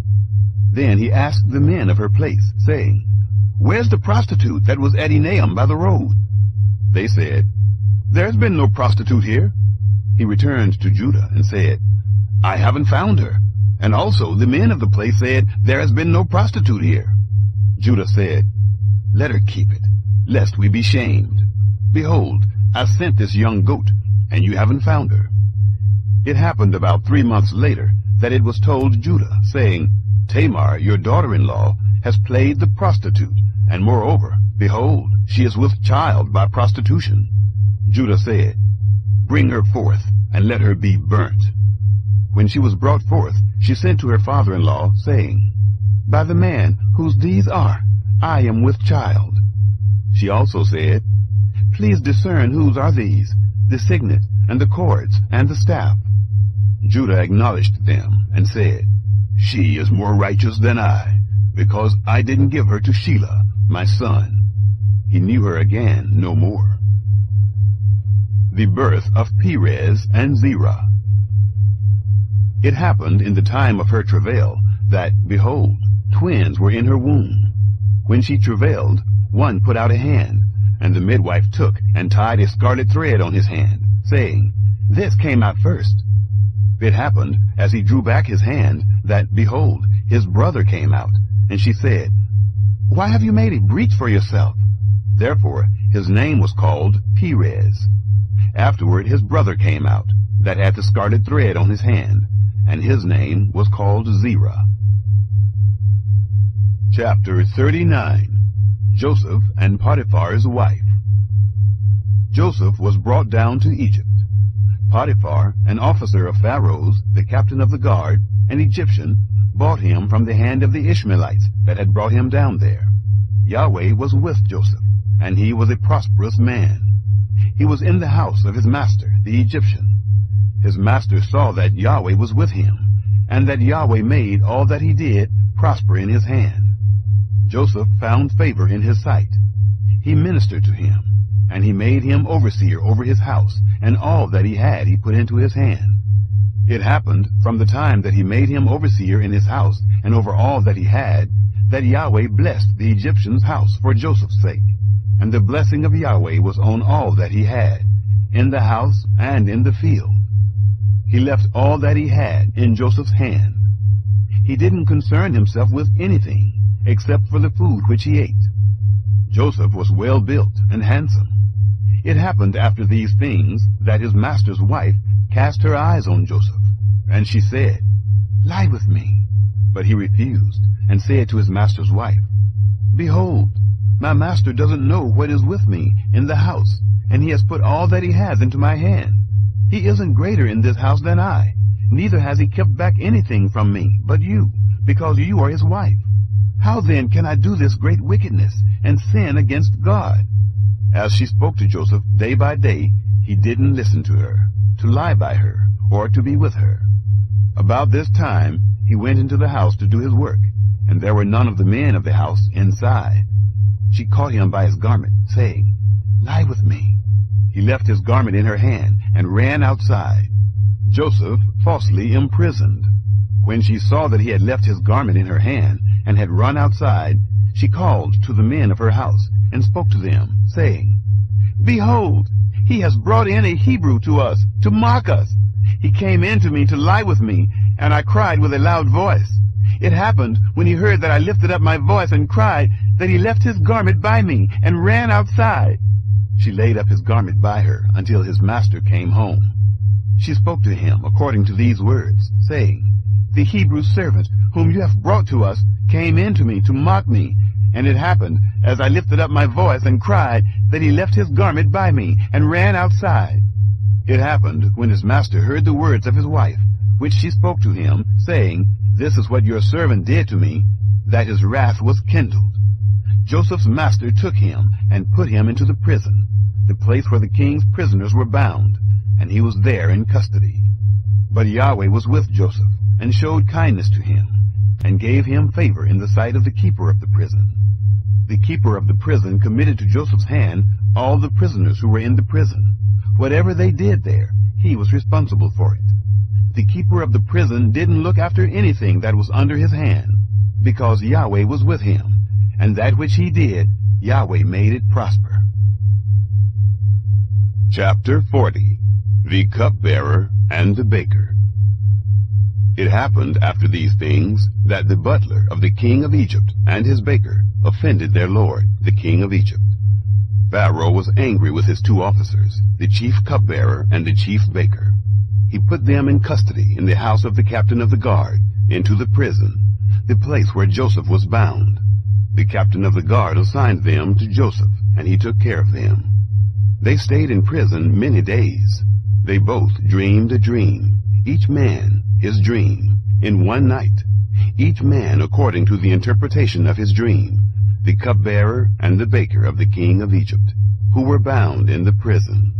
Joseph came in to them in the morning, and saw them, and saw that they were sad. He asked Pharaoh's officers, who were with him in custody in his master's house, saying, "Why do you look so sad today?" They said to him, "We have dreamed a dream, and there's no one who can interpret it." Joseph said to them, "Don't interpretations belong to God? Please tell it to me." The chief cupbearer told his dream to Joseph, and said to him, "In my dream, behold, a vine was in front of me, and in the vine were 3 branches. It was as though it budded. Its blossoms shot forth, and its clusters brought forth ripe grapes. Pharaoh's cup was in my hand, and I took the grapes and pressed them into Pharaoh's cup, and I gave the cup into Pharaoh's hand." Joseph said to him, "This is its interpretation. The 3 branches are 3 days. Within 3 more days, Pharaoh will lift up your head and restore you to your office. You will give Pharaoh's cup into his hand, the way you did when you were his cupbearer. But remember me when it will be well with you, and please show kindness to me, and make mention of me to Pharaoh, and bring me out of this house. For indeed, I was stolen away out of the land of the Hebrews, and here also have I done nothing that they should put me into the dungeon."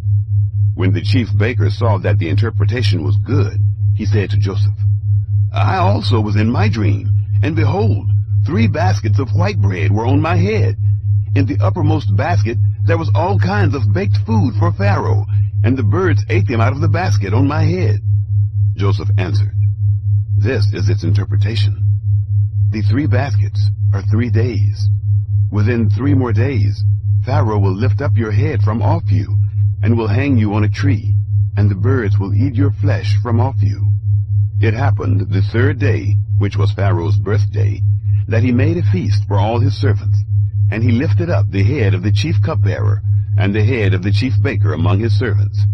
He restored the chief cupbearer to his position again, and he gave the cup into Pharaoh's hand. But he hanged the chief baker, as Joseph had interpreted to them. Yet the chief cupbearer didn't remember Joseph, but forgot him. Chapter 41. The Dreams of Pharaoh. It happened at the end of 2 full years that Pharaoh dreamed. And behold, he stood by the river. Behold, there came up out of the river 7 cattle, sleek and fat, and they fed in the marsh grass. Behold, 7 other cattle came up after them out of the river, ugly and thin, and stood by the other cattle on the brink of the river. The ugly and thin cattle ate up the 7 sleek and fat cattle. So Pharaoh awoke. He slept and dreamed a second time. And behold, 7 heads of grain came up on one stalk, healthy and good. Behold, 7 heads of grain, thin and blasted with the east wind, sprung up after them. The thin heads of grain swallowed up the 7 healthy and full ears. Pharaoh awoke, and behold, it was a dream. It happened in the morning that his spirit was troubled, and he sent and called for all of Egypt's magicians and wise men. Pharaoh told them his dreams, but there was no one who could interpret them to Pharaoh. Then the chief cupbearer spoke to Pharaoh, saying, "I remember my faults today." Pharaoh was angry with his servants, and put me in custody in the house of the captain of the guard, me and the chief baker. We dreamed a dream in one night, I and he. We dreamed each man according to the interpretation of his dream. There was with us there a young man, a Hebrew, servant to the captain of the guard, and we told him, and he interpreted to us our dreams. To each man according to his dream he interpreted. It happened as he interpreted to us, so it was. He restored me to my office, and he hanged him. Joseph interprets Pharaoh's dreams. Then Pharaoh sent and called Joseph, and they brought him hastily out of the dungeon. He shaved himself, changed his clothing, and came in to Pharaoh. Pharaoh said to Joseph, "I have dreamed a dream, and there is no one who can interpret it. I have heard it said of you that when you hear a dream, you can interpret it." Joseph answered Pharaoh, saying, "It isn't in me. God will give Pharaoh an answer of peace." Pharaoh spoke to Joseph, "In my dream, behold, I stood on the brink of the river, and behold, there came up out of the river 7 cattle, fat and sleek. They fed in the marsh grass. And behold, 7 other cattle came up after them, poor and very ugly and thin, such as I never saw in all the land of Egypt for ugliness. The thin and ugly cattle ate up the first 7 fat cattle, and when they had eaten them up, it couldn't be known that they had eaten them, but they were still ugly, as at the beginning. So I awoke. I saw in my dream, and behold, 7 heads of grain came up on one stalk, full and good. And behold, 7 heads of grain, withered, thin and blasted with the east wind, sprung up after them. The thin heads of grain swallowed up the 7 good heads of grain. I told it to the magicians, but there was no one who could explain it to me. Joseph said to Pharaoh, "The dream of Pharaoh is one. What God is about to do, he has declared to Pharaoh. The 7 good cattle are 7 years, and the 7 good heads of grain are 7 years. The dream is one. The 7 thin and ugly cattle that came up after them are 7 years, and also the 7 empty heads of grain blasted with the east wind. They will be 7 years of famine. That is the thing which I spoke to Pharaoh. What God is about to do, he has shown to Pharaoh. Behold, there come 7 years of great plenty throughout all the land of Egypt. There will arise after them 7 years of famine, and all the plenty will be forgotten in the land of Egypt. The famine will consume the land, and the plenty will not be known in the land by reason of that famine which follows, for it will be very grievous. The dream was doubled to Pharaoh, because the thing is established by God, and God will shortly bring it to pass. Now therefore, let Pharaoh look for a discreet and wise man, and set him over the land of Egypt. Let Pharaoh do this, and let him appoint overseers for the land, and take up the 5th part of the land of Egypt's produce in the 7 plenteous years. Let them gather all the food of these good years that come, and lay up grain under the hand of Pharaoh for food in the cities, and let them keep it.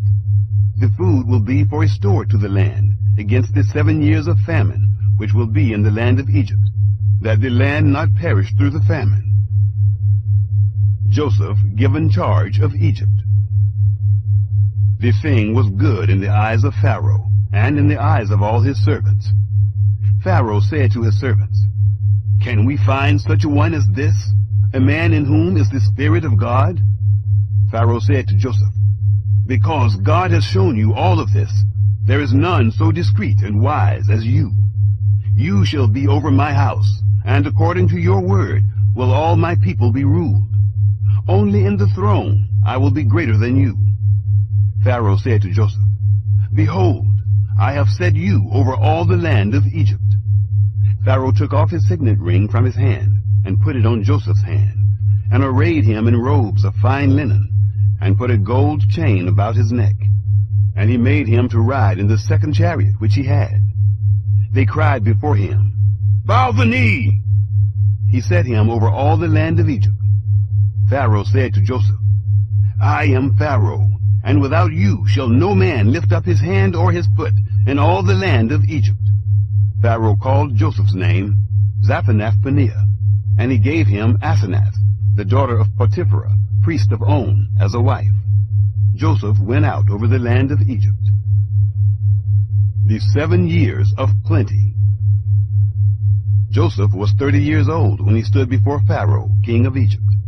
Joseph went out from the presence of Pharaoh, and went throughout all the land of Egypt. In the 7 plenteous years the earth brought forth abundantly. He gathered up all the food of the 7 years which were in the land of Egypt, and laid up the food in the cities. The food of the field, which was around every city, he laid up in the same. Joseph laid up grain as the sand of the sea, very much, until he stopped counting, for it was without number. The sons of Joseph. To Joseph were born 2 sons before the year of famine came, whom Asenath, the daughter of Potiphera, priest of On, bore to him. Joseph called the name of the firstborn Manasseh, for, he said, God has made me forget all my toil and all my father's house. The name of the second he called Ephraim, for God has made me fruitful in the land of my affliction. The famine begins. The 7 years of plenty which were in the land of Egypt came to an end. The 7 years of famine began to come, just as Joseph had said. There was famine in all lands, but in all the land of Egypt there was bread. When all the land of Egypt was famished, the people cried to Pharaoh for bread. And Pharaoh said to all the Egyptians, "Go to Joseph. What he says to you, do." The famine was over all the surface of the earth. Joseph opened all the storehouses and sold to the Egyptians. The famine was severe in the land of Egypt. All countries came into Egypt to Joseph to buy grain, because the famine was severe in all the earth. Chapter 42. Joseph's brothers sent to Egypt. Now Jacob saw that there was grain in Egypt, and Jacob said to his sons, "Why do you look at one another?" He said, "Behold, I have heard that there is grain in Egypt. Go down there and buy for us from there, so that we may live and not die." Joseph's 10 brothers went down to buy grain from Egypt. But Jacob didn't send Benjamin, Joseph's brother, with his brothers, for he said, "Lest perhaps harm happen to him." The sons of Israel came to buy among those who came, for the famine was in the land of Canaan. Joseph was the governor over the land. It was he who sold to all the people of the land. Joseph's brothers came and bowed themselves down to him with their faces to the earth. Joseph saw his brothers, and he recognized them, but acted like a stranger to them and spoke roughly with them. He said to them, "Where did you come from?" They said, "From the land of Canaan to buy food." Joseph recognized his brothers, but they didn't recognize him. Joseph remembered the dreams which he dreamed about them, and said to them, "You are spies. You have come to see the nakedness of the land." They said to him, "No, my lord, but your servants have come to buy food. We are all one man's sons. We are honest men. Your servants are not spies." He said to them, "No, but you have come to see the nakedness of the land." They said, "We, your servants, are 12 brothers, the sons of one man in the land of Canaan, and behold, the youngest is this day with our father, and one is no more." Joseph said to them, "It is like I told you, saying, 'You are spies.' By this you shall be tested. By the life of Pharaoh you shall not go forth from here, unless your youngest brother comes here. Send one of you, and let him get your brother. And you shall be bound, that your words may be tested, whether there is truth in you. Or else, by the life of Pharaoh, surely you are spies." He put them all together into custody for 3 days. Joseph said to them the 3rd day, "Do this, and live, for I fear God. If you are honest men, then let one of your brothers be bound in your prison. But you go, carry grain for the famine of your houses. Bring your youngest brother to me. So will your words be verified, and you won't die." They did so. They said one to another, "We are certainly guilty concerning our brother, in that we saw the distress of his soul when he begged us, and we wouldn't listen. Therefore this distress has come upon us." Reuben answered them, saying, "Didn't I tell you, saying, 'Don't sin against the child,' and you wouldn't listen? Therefore also, behold, his blood is required." They didn't know that Joseph understood them, for there was an interpreter between them. He turned himself away from them and wept. Then he returned to them and spoke to them, and took Simeon from among them and bound him before their eyes. Joseph's brothers returned to Canaan. Then Joseph gave a command to fill their bags with grain, and to restore each man's money into his sack, and to give them food for the way. So it was done to them. They loaded their donkeys with their grain, and departed from there. As one of them opened his sack to give his donkey food in the lodging place, he saw his money. Behold, it was in the mouth of his sack. He said to his brothers, "My money is restored. Behold, it is in my sack." Their hearts failed them, and they turned, trembling, one to another, saying, "What is this that God has done to us?" They came to Jacob their father, to the land of Canaan, and told him all that had happened to them, saying, "The man, the Lord of the land, spoke roughly with us, and took us for spies of the country. We said to him, 'We are honest men. We are no spies. We are 12 brothers, sons of our father. One is no more, and the youngest is this day with our father in the land of Canaan.' The man, the Lord of the land, said to us, 'By this I will know that you are honest men. Leave one of your brothers with me, and take grain for the famine of your houses, and go your way. Bring your youngest brother to me. Then I will know that you are not spies, but that you are honest men. So I will deliver your brother to you, and you shall trade in the land.' It happened, as they emptied their sacks, that, behold, Each man's bundle of money was in his sack. When they and their father saw their bundles of money, they were afraid. Jacob, their father, said to them, "You have bereaved me of my children. Joseph is no more. Simeon is no more. And you want to take Benjamin away. All these things are against me." Reuben spoke to his father, saying, "Kill my 2 sons if I don't bring him to you. Entrust him to my care, and I will bring him to you again." He said, "My son shall not go down with you, for his brother is dead, and he only is left. If harm happens to him along the way in which you go, then you will bring down my gray hairs with sorrow to Sheol." Chapter 43. The Return to Egypt with Benjamin. The famine was severe in the land. It happened, when they had eaten up the grain which they had brought out of Egypt, their father said to them, "Go again, buy us a little more food." Judah spoke to him, saying, "The man solemnly warned us, saying, 'You shall not see my face unless your brother is with you. If you'll send our brother with us, we'll go down and buy you food.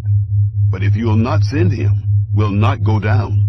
For the man said to us, You shall not see my face unless your brother is with you.'"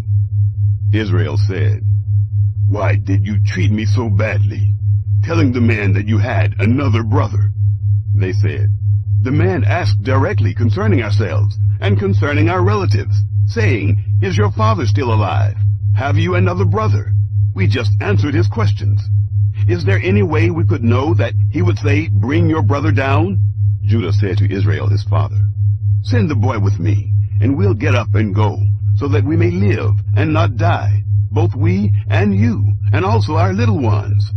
I'll be collateral for him. From my hand will you require him. If I don't bring him to you and set him before you, then let me bear the blame forever. For if we hadn't delayed, surely we would have returned a second time by now." Their father Israel said to them, "If it must be so, then do this. Take from the choice fruits of the land in your bags, and carry down a present for the man, a little balm, a little honey, spices and myrrh, nuts and almonds. And take double money in your hand, and take back the money that was returned in the mouth of your sacks. Perhaps it was an oversight. Take your brother also. Get up and return to the man. May God Almighty give you mercy before the man, that he may release to you your other brother and Benjamin. If I am bereaved of my children, I am bereaved." The men took that present, and they took double money in their hand, and Benjamin, and got up, went down to Egypt, and stood before Joseph. Joseph's hospitality to his brothers. When Joseph saw Benjamin with them, he said to the steward of his house, "Bring the men into the house, and butcher an animal, and prepare, for the men will dine with me at noon." The man did as Joseph commanded, and the man brought the men to Joseph's house. The men were afraid, because they were brought to Joseph's house, and they said, "Because of the money that was returned in our sacks at the first time, we are brought in, that he may seek occasion against us, attack us, and seize us as slaves along with our donkeys." They came near to the steward of Joseph's house, and they spoke to him at the door of the house, and said, "Oh, my lord, we indeed came down the first time to buy food. When we came to the lodging place, we opened our sacks, and behold, each man's money was in the mouth of his sack, our money in full weight. We have brought it back in our hand. We have brought down other money in our hand to buy food. We don't know who put our money in our sacks." He said, "Peace be to you. Don't be afraid. Your God and the God of your father has given you treasure in your sacks. I received your money." He brought Simeon out to them. The man brought the men into Joseph's house and gave them water, and they washed their feet. He gave their donkeys fodder. They prepared the present for Joseph's coming at noon, for they heard that they should eat bread there. When Joseph came home, they brought him the present which was in their hand into the house, and bowed themselves down to him, to the earth. He asked them of their welfare, and said, "Is your father well, the old man of whom you spoke? Is he yet alive?"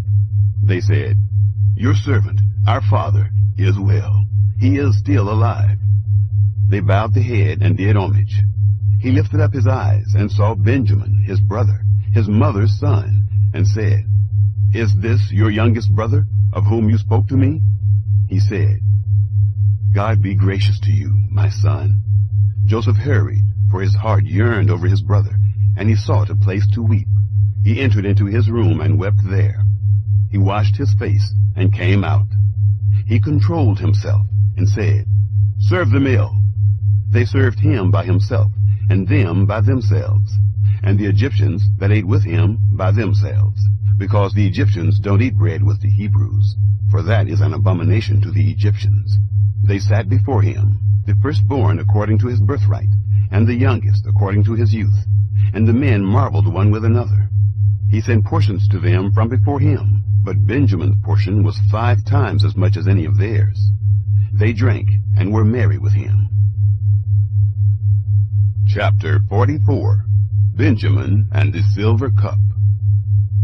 He commanded the steward of his house, saying, "Fill the men's sacks with food, as much as they can carry, and put each man's money in his sack's mouth. Put my cup, the silver cup, in the sack's mouth of the youngest, with his grain money." He did according to the word that Joseph had spoken. As soon as the morning was light, the men were sent away, they and their donkeys. When they had gone out of the city and were not yet far off, Joseph said to his steward, "Up, follow after the men. When you overtake them, ask them, 'Why have you rewarded evil for good? Isn't this that from which my Lord drinks, and by which he indeed divines? You have done evil in so doing.'" He overtook them, and he spoke these words to them. They said to him, "Why does my Lord speak such words as these? Far be it from your servants that they should do such a thing. Behold, the money which we found in our sacks' mouths, we brought again to you out of the land of Canaan. How then should we steal silver or gold out of your Lord's house? With whoever of your servants it be found, let him die, and we also will be my Lord's bondservants." He said, "Now also let it be according to your words. He with whom it is found will be my bondservant, and you will be blameless." Then they hurried, and each man took his sack down to the ground, and each man opened his sack. He searched, beginning with the eldest, and ending at the youngest. The cup was found in Benjamin's sack. Then they tore their clothes, and each man loaded his donkey, and returned to the city. Judah and his brothers came to Joseph's house, and he was still there. They fell on the ground before him. Joseph said to them, "What deed is this that you have done? Don't you know that such a man as I can indeed divine?" Judah said, "What will we tell, my lord? What will we speak? Or how will we clear ourselves? God has found out the iniquity of your servants. Behold, we are my Lord's bondservants, both we and he also in whose hand the cup is found." He said, "Far be it from me that I should do so. The man in whose hand the cup is found, he will be my bondservant. But as for you, go up in peace to your father."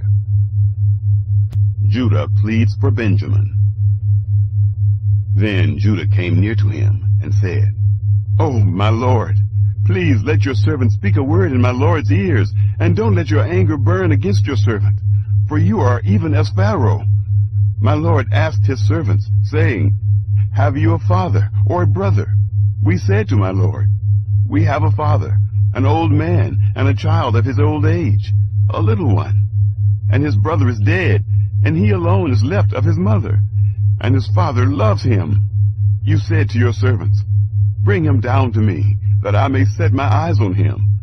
We said to my lord, The boy can't leave his father, for if he should leave his father would die. You said to your servants, Unless your youngest brother comes down with you, you will see my face no more.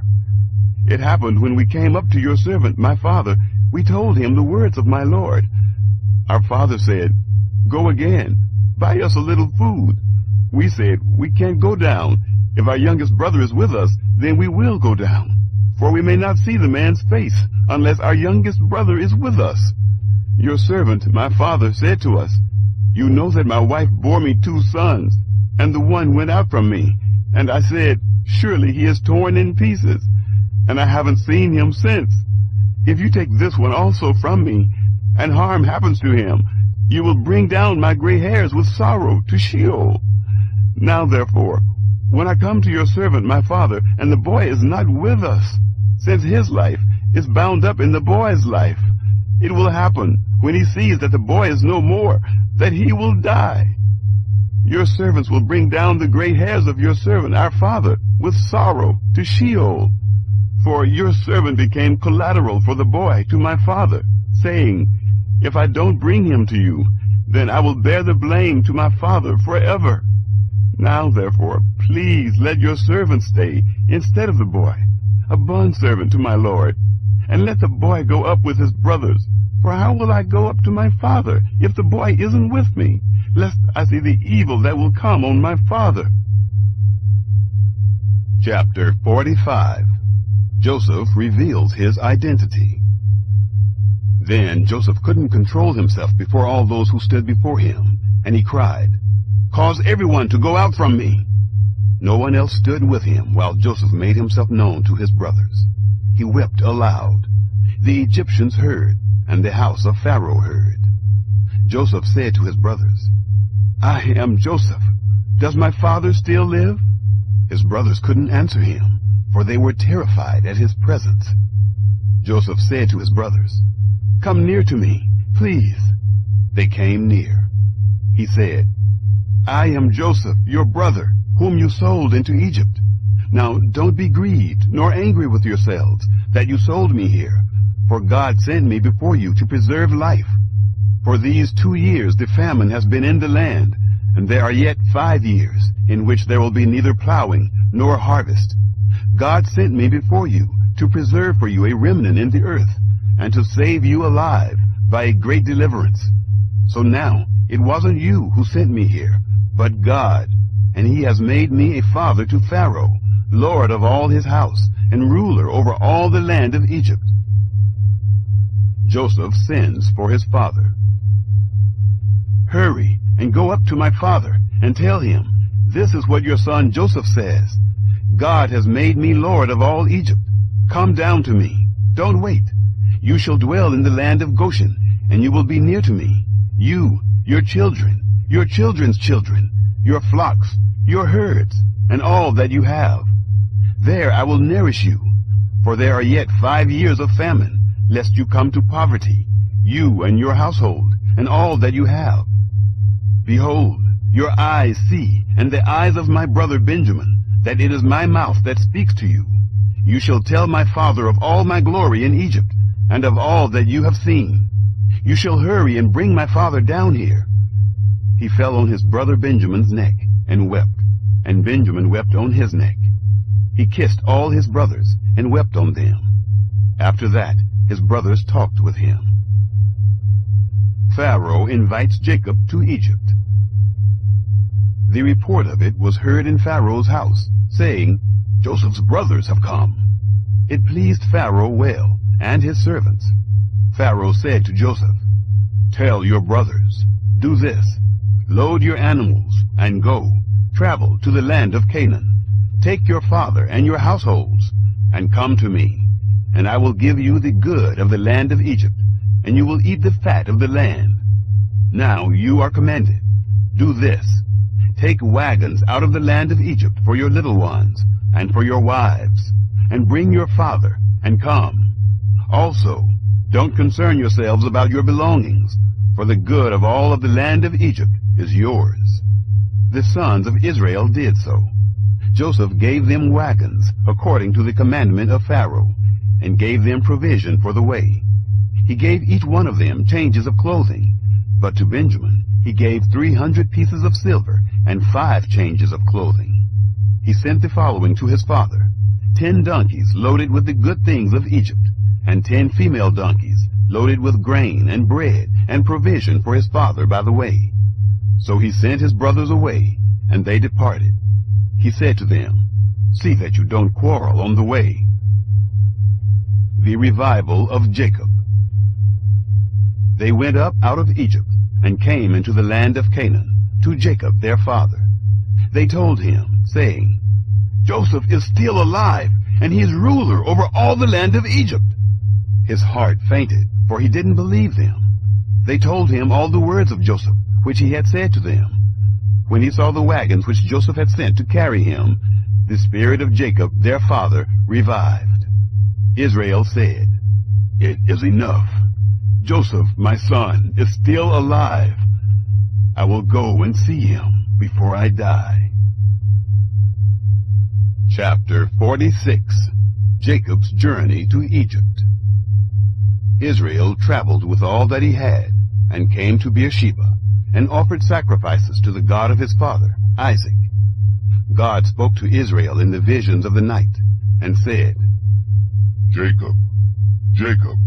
He said, "Here I am." He said, "I am God, the God of your father. Don't be afraid to go down into Egypt, for there I will make of you a great nation. I will go down with you into Egypt.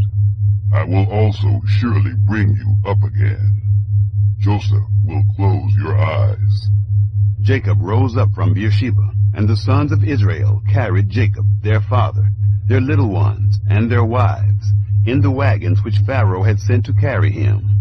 They took their livestock and their goods, which they had gotten in the land of Canaan, and came into Egypt, Jacob and all his seed with him, his sons and his sons' sons with him, his daughters and his sons' daughters.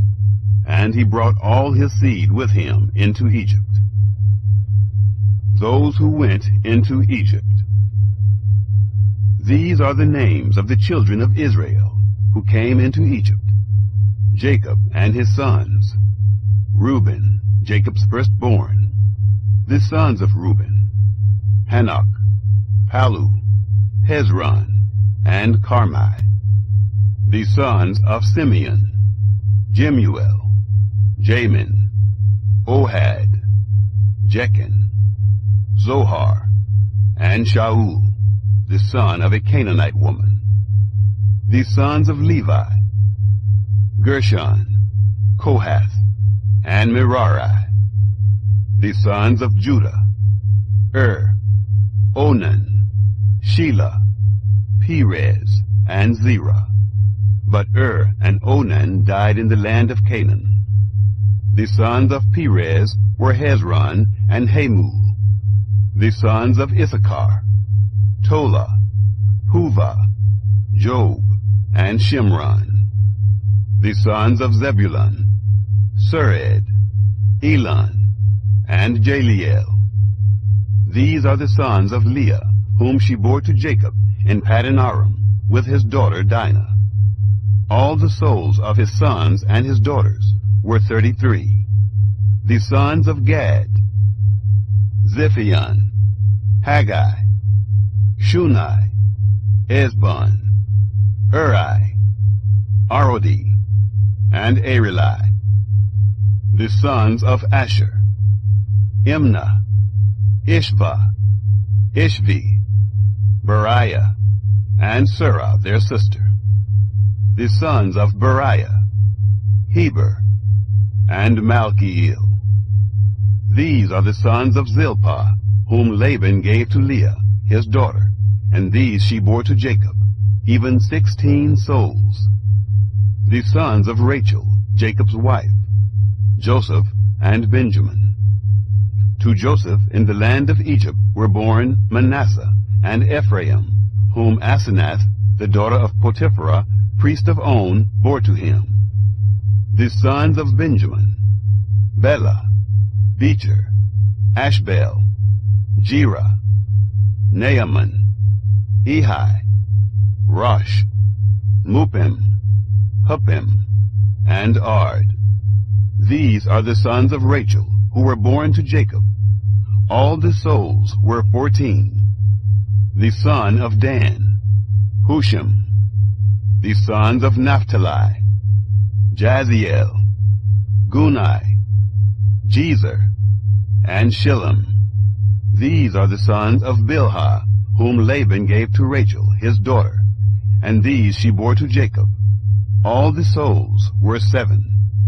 all the souls who came with Jacob into Egypt, who were his direct descendants, besides Jacob's sons' wives. All the souls were 66. The sons of Joseph, who were born to him in Egypt, were 2 souls. All the souls of the house of Jacob, who came into Egypt, were 70. Joseph meets Jacob. He sent Judah before him to Joseph, to show the way before him to Goshen. And they came into the land of Goshen. Joseph prepared his chariot, and went up to meet Israel his father in Goshen. He presented himself to him, and fell on his neck, and wept on his neck a good while. Israel said to Joseph, "Now let me die, since I have seen your face, that you are still alive." Joseph said to his brothers and to his father's house, "I will go up and speak with Pharaoh, and will tell him, 'My brothers and my father's house, who were in the land of Canaan, have come to me. These men are shepherds, for they have been keepers of livestock, and they have brought their flocks and their herds, and all that they have.' It will happen when Pharaoh summons you, and will say, 'What is your occupation?' that you shall say, 'Your servants have been keepers of livestock from our youth, even until now, both we and our fathers, that you may dwell in the land of Goshen. For every shepherd is an abomination to the Egyptians." Chapter 47. Jacob settles in Goshen. Then Joseph went in and told Pharaoh, and said, "My father and my brothers, with their flocks, their herds, and all that they own, have come out of the land of Canaan, and behold, they are in the land of Goshen." From among his brothers he took 5 men, and presented them to Pharaoh. Pharaoh said to his brothers, "What is your occupation?" They said to Pharaoh, "Your servants are shepherds, both we and our fathers." They said to Pharaoh, "We have come to live as foreigners in the land, for there is no pasture for your servants' flocks, for the famine is severe in the land of Canaan. Now therefore, please let your servants dwell in the land of Goshen." Pharaoh spoke to Joseph, saying, "Your father and your brothers have come to you. The land of Egypt is before you. Make your father and your brothers dwell in the best of the land. Let them dwell in the land of Goshen.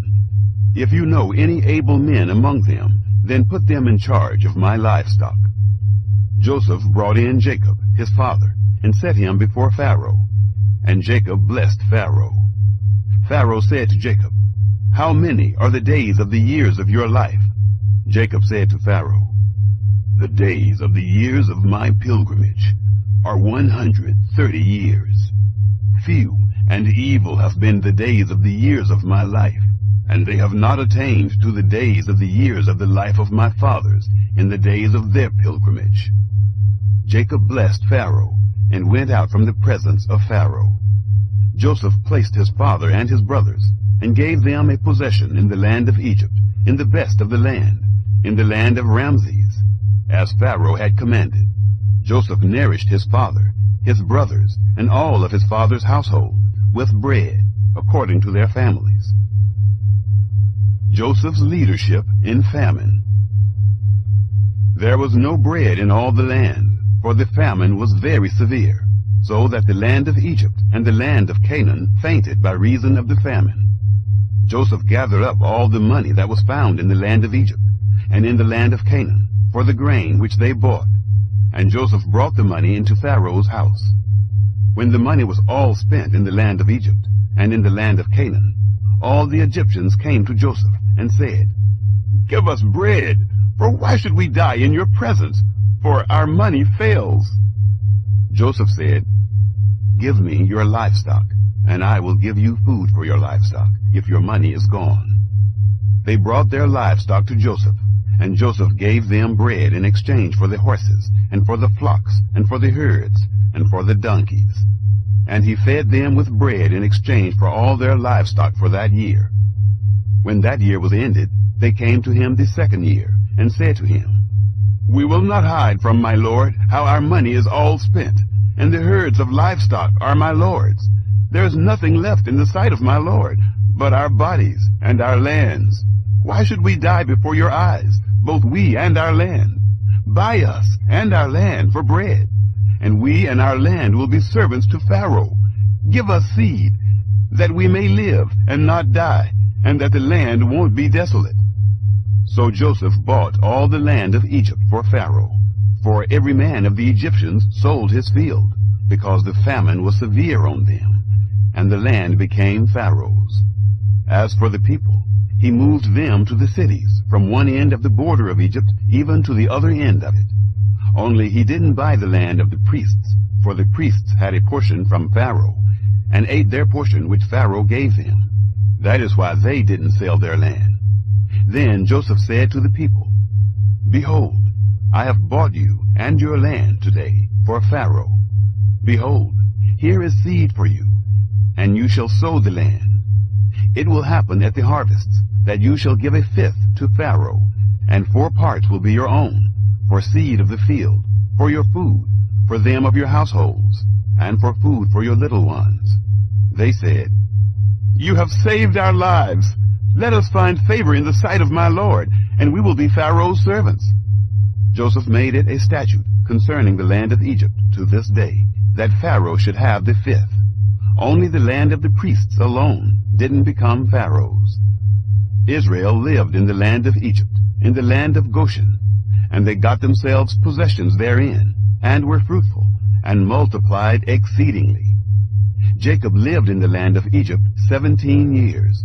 So the days of Jacob, the years of his life, were 147 years.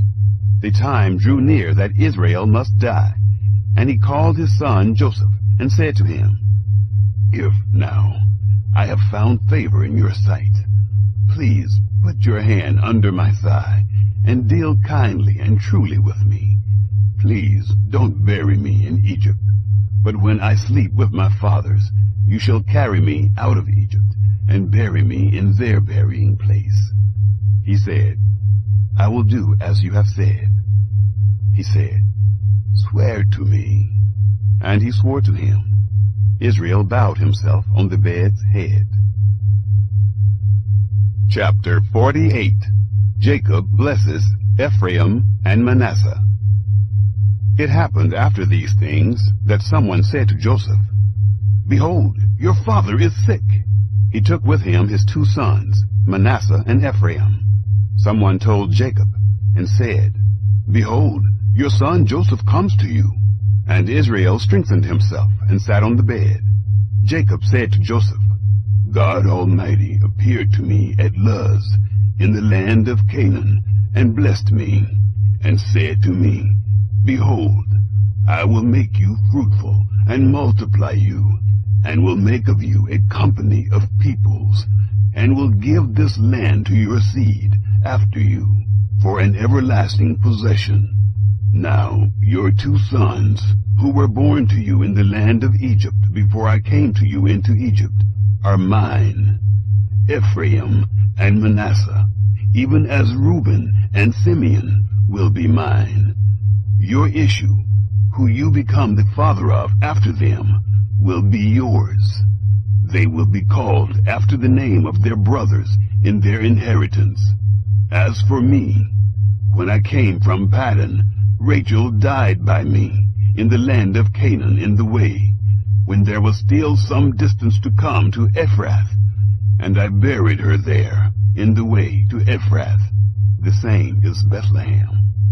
Israel saw Joseph's sons and said, Who are these? Joseph said to his father, They are my sons, whom God has given me here. He said, Please bring them to me, and I will bless them. Now the eyes of Israel were dim for age, so that he couldn't see. He brought them near to him, and he kissed them, and embraced them. Israel said to Joseph, I didn't think I would see your face, and behold, God has let me see your seed also. Joseph brought them out from between his knees, and he bowed himself with his face to the earth. Joseph took them both, Ephraim in his right hand toward Israel's left hand, and Manasseh in his left hand toward Israel's right hand, and brought them near to him. Israel stretched out his right hand and laid it on Ephraim's head, who was the younger, and his left hand on Manasseh's head, guiding his hands knowingly, for Manasseh was the firstborn. He blessed Joseph and said, "The God before whom my fathers Abraham and Isaac did walk, the God who has fed me all my life long, to this day, the angel who has redeemed me from all evil, bless the lads, and let my name be named on them, and the name of my fathers, Abraham and Isaac. Let them grow into a multitude in the midst of the earth." When Joseph saw that his father laid his right hand on the head of Ephraim, it displeased him. He held up his father's hand to remove it from Ephraim's head to Manasseh's head. Joseph said to his father, "Not so, my father, for this is the firstborn. Put your right hand on his head." His father refused and said, "I know, my son, I know. He also will become a people, and he also will be great. However, his younger brother will be greater than he, and his seed will become a multitude of nations." He blessed them that day, saying, "In you will Israel bless, saying, God make you as Ephraim and as Manasseh." He set Ephraim before Manasseh. Israel said to Joseph, "Behold, I am dying, but God will be with you, and bring you again to the land of your fathers. Moreover, I have given to you one portion above your brothers, which I took out of the hand of the Amorite, with my sword and with my bow." Chapter 49. Jacob blesses his sons. Jacob called to his sons and said, "Gather yourselves together, that I may tell you that which will happen to you in the days to come. Assemble yourselves, and hear, you sons of Jacob. Listen to Israel, your father. Reuben, you are my firstborn, my might, and the beginning of my strength, excelling in dignity, and excelling in power. Boiling over as water, you shall not excel, because you went up to your father's bed, then defiled it. He went up to my couch. Simeon and Levi are brothers. Their swords are weapons of violence. My soul, don't come into their counsel. My glory, don't be united to their assembly. For in their anger they killed men. In their self-will they hamstrung cattle. Cursed be their anger, for it was fierce, and their wrath, for it was cruel. I will divide them in Jacob, and scatter them in Israel. Judah, your brothers will praise you. Your hand will be on the neck of your enemies. Your father's sons will bow down before you. Judah is a lion's cub. From the prey, my son, you have gone up. He stooped down. He crouched as a lion, as a lioness. Who will rouse him up? The scepter will not depart from Judah, nor the ruler's staff from between his feet, until he comes to whom it belongs. To him will the obedience of the peoples be. Binding his foal to the vine, his donkey's colt to the choice vine. He has washed his garments in wine, his robes in the blood of grapes. His eyes will be red with wine, his teeth white with milk. Zebulun will dwell at the haven of the sea. He will be for a haven of ships. His border will be on Sidon. Issachar is a strong donkey, lying down between the saddlebags. He saw a resting place, that it was good, the land, that it was pleasant. He bows his shoulder to the burden, and becomes a servant doing forced labor. Dan will judge his people as one of the tribes of Israel. Dan will be a serpent in the way, an adder in the path, that bites the horse's heels, so that his rider falls backward. I have waited for your salvation, Yahweh. A troop will press on Gad, but he will press on their heel. Asher's food will be rich. He will yield royal dainties. Naphtali is a doe set free, who bears beautiful fawns. Joseph is a fruitful vine by a spring. His branches run over the wall. The archers have severely grieved him, shot at him, and persecute him. But his bow remained strong. The arms of his hands were made strong by the hands of the mighty one of Jacob. From there is the shepherd, the stone of Israel. Even by the God of your father, who will help you, by the Almighty, who will bless you, with blessings of heaven above, blessings of the deep that lies below, blessings of the breasts and of the womb. The blessings of your father have prevailed above the blessings of your ancestors, above the boundaries of the ancient hills. They will be on the head of Joseph, on the crown of the head of him who is separated from his brothers. Benjamin is a ravenous wolf. In the morning he will devour the prey. At evening he will divide the spoil. All these are the 12 tribes of Israel, and this is what their father spoke to them, and blessed them. He blessed everyone according to his blessing. The death of Jacob. He instructed them, and said to them, I am to be gathered to my people.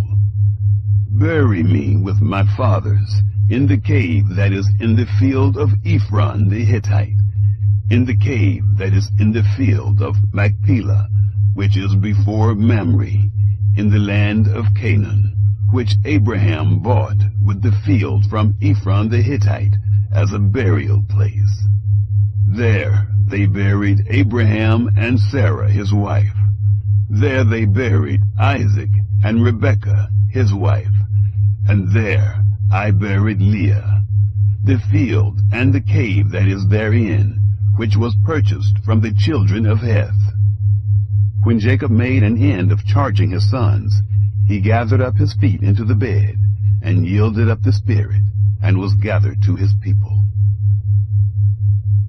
Chapter 50. Mourning and burial of Jacob. Joseph fell on his father's face, wept on him, and kissed him. Joseph commanded his servants, the physicians, to embalm his father, and the physicians embalmed Israel. 40 days were fulfilled for him, for that is how many days it takes to embalm. The Egyptians wept for him for 70 days. When the days of weeping for him were past, Joseph spoke to the house of Pharaoh, saying, If now I have found favor in your eyes, please speak in the ears of Pharaoh, saying, My father made me swear, saying, Behold, I am dying. Bury me in my grave which I have dug for myself, in the land of Canaan. Now therefore, please let me go up and bury my father, and I will come again. Pharaoh said, Go up and bury your father, just like he made you swear.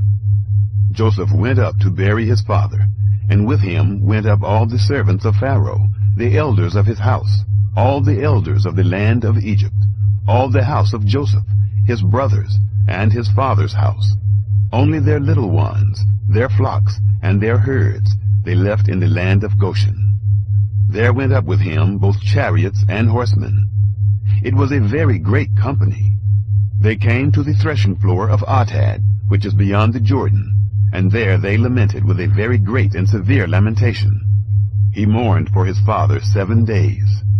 When the inhabitants of the land, the Canaanites, saw the mourning in the floor of Atad, they said, "This is a grievous mourning by the Egyptians." Therefore its name was called Abel Mizraim, which is beyond the Jordan. His sons did to him just as he commanded them. For his sons carried him into the land of Canaan, and buried him in the cave of the field of Machpelah, which Abraham bought with the field, for a possession of a burial site, from Ephron the Hittite, before Mamre. Joseph returned into Egypt, he and his brothers, and all that went up with him to bury his father, after he had buried his father. Joseph comforts his brothers. When Joseph's brothers saw that their father was dead, they said, "It may be that Joseph will hate us, and will fully pay us back for all of the evil which we did to him." They sent a message to Joseph, saying, "Your father commanded before he died, saying, 'You shall tell Joseph, now please forgive the disobedience of your brothers, and their sin, because they did evil to you. Now please forgive the disobedience of the servants of the God of your father.'" Joseph wept when they spoke to him. His brothers also went and fell down before his face, and they said, "Behold, we are your servants." Joseph said to them, "Don't be afraid, for am I in the place of God? As for you, you meant evil against me, but God meant it for good, to bring to pass, as it is this day, to save many people alive. Now, therefore, don't be afraid. I will nourish you and your little ones." He comforted them and spoke kindly to them. The death of Joseph. Joseph lived in Egypt, he and his father's house. Joseph lived 110 years. Joseph saw Ephraim's children to the 3rd generation.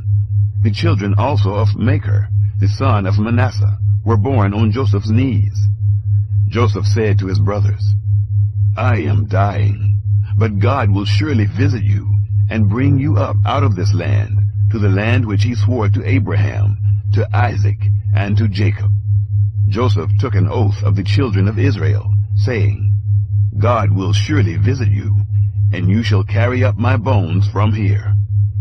So Joseph died, being 110 years old, and they embalmed him, and he was put in a coffin in Egypt.